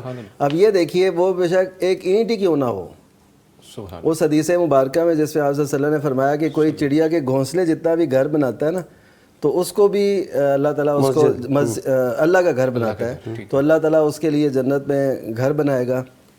تو اس کا مطلب یہ نکلتا ہے کہ اتنی سی اگر گنجائش ہو تو بھی ایسا کام کرنا چاہیے جو صدقہ جاریہ کے طور پہ ہو، تو یہ تو اس سے بہت کم رہ جاتا ہے نا، یہ تو تقسیم ہونا ہے اور کھا لینا ہے لوگوں نے، ٹھیک ہے وہ دعائیں دیں گے اور نیکی کا کام ہے، لیکن صورت تو وہی ہے جیسے شیخ صاحب نے فرمایا کہ اس کی کوئی دلیل نہیں ہے، تو جس بات کی دلیل ہے اس میں دیکھیے افادیت کتنی زیادہ ہے۔ بالکل ٹھیک ہے، بہت شکریہ مفتی صاحب۔ ناظرین آپ کی کالز اور سوالات کا سلسلہ جاری ہے، ملتے ہیں ایک چھوٹی سی بریک کے بعد۔ فاسألوا أهل الذكر إن كنتم لا تعلمون فاسألوا أهل الذكر إن كنتم لا تعلمون۔ ویلکم بیک جی، گفتگو کا سلسلہ آگے بڑھاتے ہیں، لیکن آپ کو بتاتے چلیں کہ آپ اس پروگرام میں لائیو کالز کے تھرو شریک ہو سکتے ہیں۔ پیغام ٹیلی ویژن کی جانب سے دیے گئے UN نمبر پہ کال کیجئے، نمبر آپ نوٹ فرما لیجئے 0421170000 یعنی 0421170000 000। اس کے علاوہ آپ کو بتاتے چلیں، یاد دہانی کرواتے چلیں کہ آپ واٹس ایپ پہ بھی ریچ کر سکتے ہیں اپنے سوالات وائس نوٹ کی صورت میں یا ریٹن میسیجز کی صورت میں بھیج سکتے ہیں۔ نمبر نوٹ فرما لیجیے 0321565200 یعنی 0321565200۔ یہاں پر اپنے سوالات بھیجیے، مفتیان کرام انشاءاللہ آپ کو ان کے جوابات مہیا کریں گے۔ کچھ پرائیویسی والے سوالات ہوتے ہیں جو آپ یہاں پر نہیں پوچھ پاتے، آپ یہاں پر سینڈ کر کے مفتیان کرام سے ان کے جوابات لے سکتے ہیں۔ اور اس کے علاوہ آپ یوٹیوب پہ بھی as well as comment section میں اپنے سوالات لکھیے اور مفتیان کرام سے ان کے جوابات آپ کو مہیا کیے جائیں گے۔ پیغام ٹی وی لائیو سرچ کیجیے اور شریک ہو جائیے ہمارے پروگرام میں اور پروگرام کو دیکھیے۔ اللہ تعالیٰ آپ کا حامی و ناصر ہو۔ مفتی عبدالولی خان صاحب، مفتی صاحب آپ کی جانب بڑھیں گے۔ جو واٹس ایپ پہ ریسیو ہوئے سوال جی کہ مسجد گھر کے قریب ہے اور اقامت کی آواز صاف سنائی دیتی ہے، کیا اقامت کا جواب دینا ضروری ہے؟ اقامت کا جواب دینا ثابت نہیں ہے، ٹھیک ہے۔ تو جب ثابت نہیں ہے اذان کا جواب دینا ثابت ہے، جبکہ اقامت کا جواب دینا ثابت نہیں۔ وہ لوگ جو مسجد کے اندر بھی ہوتے ہیں ان سے بھی ایسے یعنی صحابہ کرام سے یا نبی صلی اللہ علیہ وسلم سے اس طرح کا عمل ثابت نہیں۔ اور محققین اہل علم نے یہی کہا ہے کہ اقامت کا جواب نہیں ہے، جو جواب ہے وہ اذان کا ہے۔ ٹھیک ہے، بہت شکریہ مفتی نعمان فاروقی صاحب۔ مفتی صاحب ہماری اچھا اس میں ایک اور نقطہ نظر وہ تھوڑا سا میں عرض کر دوں۔ ضرور مفتی وہ جو نبی صلی اللہ علیہ وسلم نے فرمایا نا کہ بین کلی اذانین صلاتن، کہ ہر دو اذانوں کے درمیان نماز ہے۔ کیا مطلب؟ ایک اذان تو یہی اذان جسے ہم، اور دوسری اذان سے مراد تکبیر ہے، ٹھیک ہے، تو ان دونوں کے درمیان نماز ہے، ٹھیک ہے، یعنی ہر اذان اور اقامت سے پہلے آپ رکھتے ہیں پڑھیں کوئی نہ کوئی، جیسے مغرب میں بھی پڑھ لیں۔ اچھا اب یہ ہے کہ اور اسی اذان کو کہنے کی وجہ سے جو نبی صلی اللہ علیہ وسلم نے فرمایا، تو وہ کہتے ہیں کہ جب تم تکبیر بھی سنو نا، یہ بھی چونکہ حدیث میں اس کو اذان کہا گیا تو اس کا جواب تم دے دو، لیکن اس میں جو اقامہ اللہ بادامہ کے لفظ کہے جاتے ہیں وہ تو ثابت نہیں ہے بالکل۔ تو اس سے ایک سمجھے اجتہادی طور پر اگر کوئی کہتا ہے ایسے تو اس کے جواز کی ایک صورت کوئی نہ کوئی نظر آتی ہے۔ بہرحال صحیح موقف تو وہی ہے جو شیخ صاحب نے بیان کیا ہے۔ ٹھیک ہے، بہت شکریہ مفتی صاحب۔ مفتی نعمان فاروقی صاحب آپ کی جانب بڑھیں گے۔ مفتی صاحب ہماری ایک بہن ہے، پوچھتی ہیں کہ حالت حیض میں خامند ہم بستری کرنے پر مجبور کرتا ہے، کافی پریشان، رہنمائی فرماتے ہیں۔ جی دیکھیے حیض کے متعلق تو اللہ تعالیٰ نے واضح طور پہ فرما دیا، جب پوچھا گیا یسألونک عن المحیض قل هو اذن فاعتزلوا النساء فی المحیض، کہ یہ ایک تکلیف ہے تو عورتوں سے حیض کے ایام میں علیحدہ رہو۔ یعنی یہ علیحدہ ایسے رہنا نہیں ہے، یہ صرف جو نبی صلی اللہ علیہ وسلم نے اس کی وضاحت کی نا وہ یہ ہے کہ ہر کچھ ان سے کیا جا سکتا ہے مگر مجامت نہیں کی جا سکتی، ٹھیک ہے، ان سے ملا جا سکتا ہے، ان کے ساتھ لیٹا جا سکتا ہے اور کھایا پیا جا سکتا ہے۔ یہود اصل میں وہ علیحدہ رہتے تھے، اسی طرح مشرکین کی بھی اپنی اپنی وہ روایات تھیں، اس پہ وہ قائم تھے۔ اسلام نے آ کے عورت کو یہ حیثیت دی کہ ان ایام میں بھی اس کا کوئی جرم نہیں ہے اس میں، اور نبی صلی اللہ علیہ وسلم ان کے ساتھ اس حالت میں آپ ان کے ساتھ رہتے تھے کہ جیسے یعنی جہاں سے حضرت عائشہ نے پیا ہوتا ان دنوں میں تو وہیں سے نبی صلی اللہ علیہ وسلم منہ لگا کے وہ پیتے، اور حضرت عائشہ کو قسم دیتے کہ تم ایسے کرو تاکہ میں بھی اس ذریعے سے ایسے استعمال کروں۔ یعنی اتنی آپ نے پیار محبت اور عورت کو یہ مقام دیا، حیثیت دی۔ تو لیکن یہ ہے کہ اسی لیے یہ یعنی میں بتا رہا ہوں کہ تنہا ہونا یا علیحدہ ہونا عورت سے اس نوعیت کا نہیں ہے کہ آپ بالکل ہی اسے علیحدہ کر دیں۔ اعتزال سے مطلب یہ ہے کہ آپ نے اسے جماع نہیں کرنا۔ اچھا یہ قرآن مجید میں اور حدیث مبارکہ میں ایک حدیث میں آپ نے فرمایا کہ من اتی امرأۃ حائض، کہ جو کوئی عورت ایسی عورت کے پاس آئے اپنی بیوی کے پاس جو حائض ہو، اور اس نے پھر وہی حدیث مبارکہ مشہور، اس نے نبی صلی اللہ علیہ وسلم پر نازل ہونے والی شریعت کا انکار کیا۔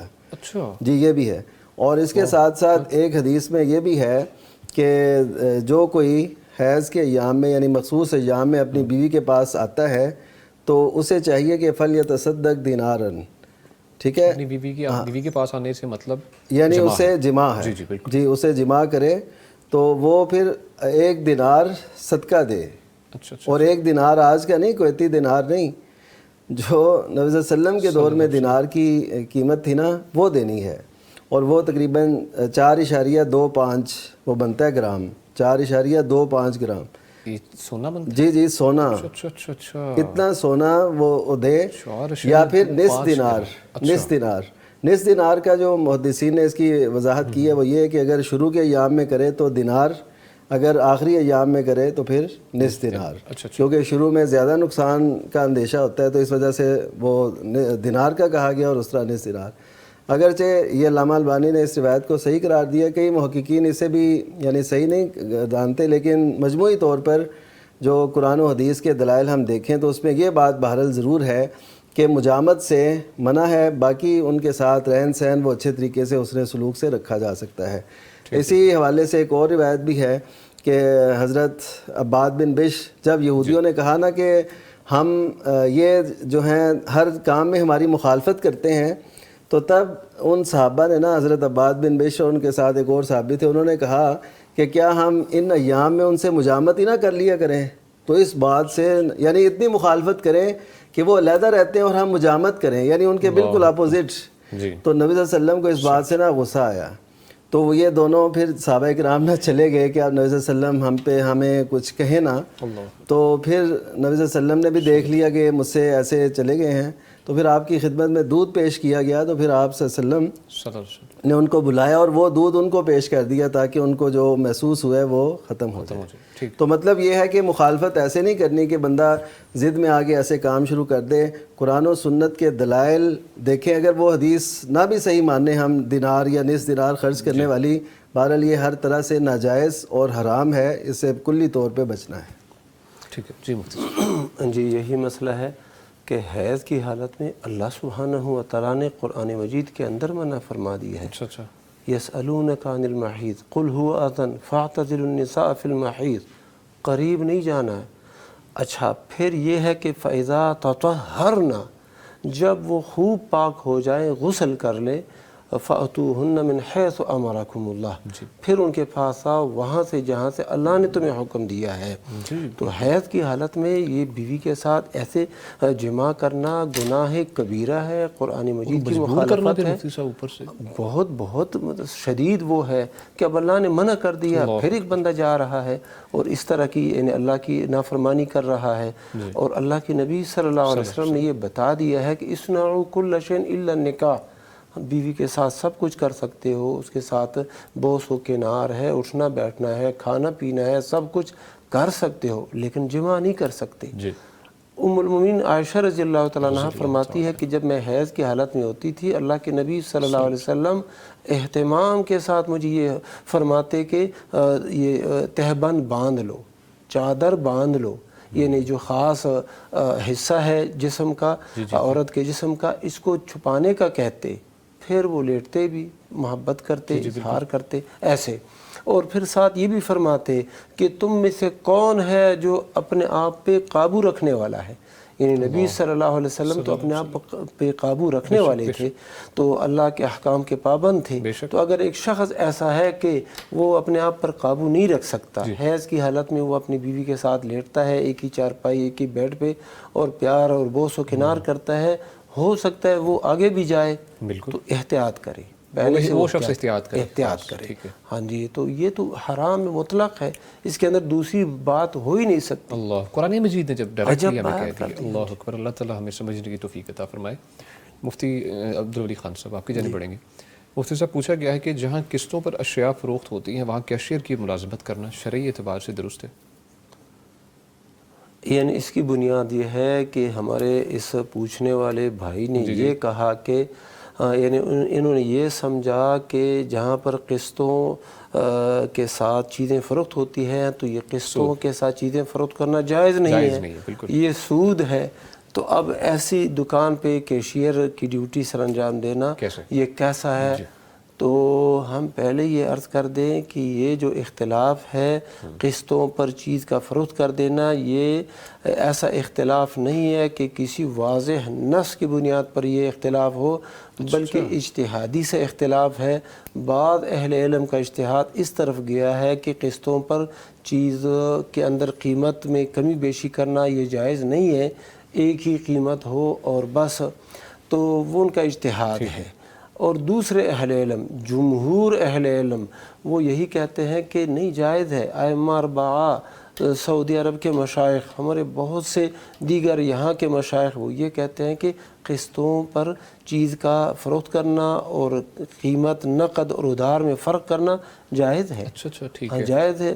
تو بعض اہل علم کا یہ کہنا ہے لہٰذا ہماری رائے کے مطابق تو ایسی دکان پہ مزدوری کرنا بالکل جائز ہے، اس میں کوئی شک اور شبہ نہیں ہے۔ ٹھیک ہے، بہت شکریہ مفتی صاحب۔ مفتی نعمان فاروقی صاحب، مفتی صاحب فرمائیے گا کہ میری ساس نوافل میں بہت وقت گزارتی ہیں لیکن فرض نمازوں میں کوتاہی کرتی ہیں، کیا ان کا یہ عمل درست ہے؟ جی، فرض تو وہ عبادت ہے جس کے متعلق پوچھا جانا ہے۔ بالکل، فرض چھوڑیں گے تو اس پہ تو ظاہر ہے جواب دہ ہونا پڑے گا۔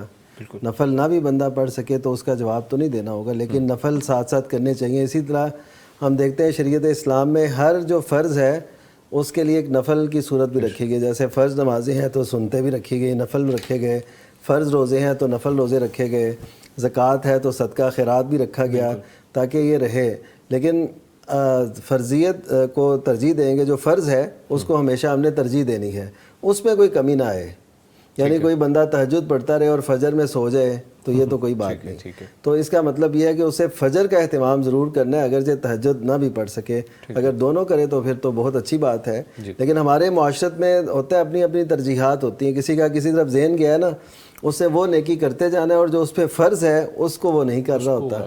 تو یہ صورتحال ہمارے ہاں ٹھیک نہیں ہے، یہ اپنے رجحانات کا پتہ دیتی ہے، اللہ کے احکام ماننے کی طرف یہ اشارہ نہیں ہے اس کا۔ ٹھیک ہے جی مفتی صاحب۔ جی، تو ہم اپنی اس بہن کو یہی نصیحت کریں گے کہ آپ نے اپنی ساس صاحبہ محترمہ کو پیار کے ساتھ، محبت کے ساتھ سمجھانا ہے، ٹھیک ہے، اور ان کی خدمت بھی کرنی ہے، اور نیک عورت ہے، نوافل پڑھتی ہے تو فرائض کی طرف توجہ نہیں گئی ہے، اس میں کوتاہی کرتی ہے، آپ نے ان کو اس طرف لگانا ہے۔ ٹھیک ہے جی، بہت شکریہ مفتی صاحب۔ مفتی صاحب، مفتی عبدالولی خان صاحب، بہن ہماری ایک پوچھتی ہیں جی دوران حمل روزے نہیں رکھ سکی، اب دودھ پلا رہی ہوں اور روزے رکھنے سے قاصر ہوں، کیا کفارہ دوں یا بعد میں قضا ادا کروں؟ اختصار کے ساتھ جواب چاہوں گا۔ وہ اس طرح ہے نا کہ اگر بعد میں یہ قضا دے تو وہ مسئلہ بھی ذرا مشکل ہو جائے گا۔ ابھی وہ پہلے سال ایک رمضان میں وہ حمل سی تھی، اب وہ دودھ پلا رہی ہے، آئندہ سال ممکن ہے پھر اللہ تعالیٰ نے کرم کر دیا وہ پھر حمل سے ہو، پھر وہ دودھ پلا رہی ہوگی، یہ سلسلہ چلتا جائے گا تو 4-5 مہینے مسلسل ان کے ذمے رمضان کے روزے رہیں گے۔ تو اس میں جو آسانی ہے، اگر وہ قضا رکھ سکتی ہے، قضا دے سکتی ہے تو قضا دے دے، یہ سب سے افضل ہے۔ لیکن قضا نہیں دے سکتی تو پھر فدیہ دے۔ کفارہ اس کو نہیں کہتے، اس کو فدیہ کہتے ہیں۔ ایک مسکین کو ایک وقت کا کھانا وہ کھلائے۔ ٹھیک ہے، بہت شکریہ۔ 30 روزے ہیں تو 30 مسکینوں کو کھانا کھلائے۔ اچھا، 30 روزے ہیں تو 30 مسکینوں کو۔ ٹھیک ہے، بہت شکریہ مفتی صاحب۔ ناظرین، پروگرام اپنے اختتام کو پہنچتا ہے۔ ہمارے ساتھ جو شخصیات موجود رہیں، فضیلت الشیخ مفتی عبدالولی خان حفظہ اللہ تعالیٰ، ان کا شکریہ ادا کرتے ہیں۔ مفتی صاحب آپ تشریف لائے، بہت شکریہ، بارک اللہ فیک، اللہ تعالیٰ آپ کو اپنی زبان میں رکھے۔ ان کے ساتھ جو دوسری شخصیت موجود تھی فضیلت الشیخ مفتی نعمان فاروقی، انہیں بھی ہم شکریہ ادا کرتے ہیں، ان کا بھی وہ بھی تشریف لائے۔ مفتی صاحب thank you so much for your coming, اللہ تعالیٰ آپ کو اپنی حفاظت میں رکھے جی۔ ناظرین، پروگرام اپنے اختتام کو پہنچتا ہے۔ ایک چھوٹا سا ریمائنڈر، روزہ رکھیے، پیر اور جمعرات کا روزہ جو ہے نا، کوشش کریں خود بھی رکھیں، دوست احباب، فیملی ممبرز سب کو اس کی تلقین کریں، اپنا ڈھیر سا خیال رکھیے گا اور ہمیں خاص طور پر اپنی دعاؤں میں یاد رکھیے گا۔ انشاءاللہ ملاقات ہوگی آپ سے اگلے پروگرام میں، تب تک کے لیے دیجیے اجازت، اللہ نے کے بعد۔ فاسألوا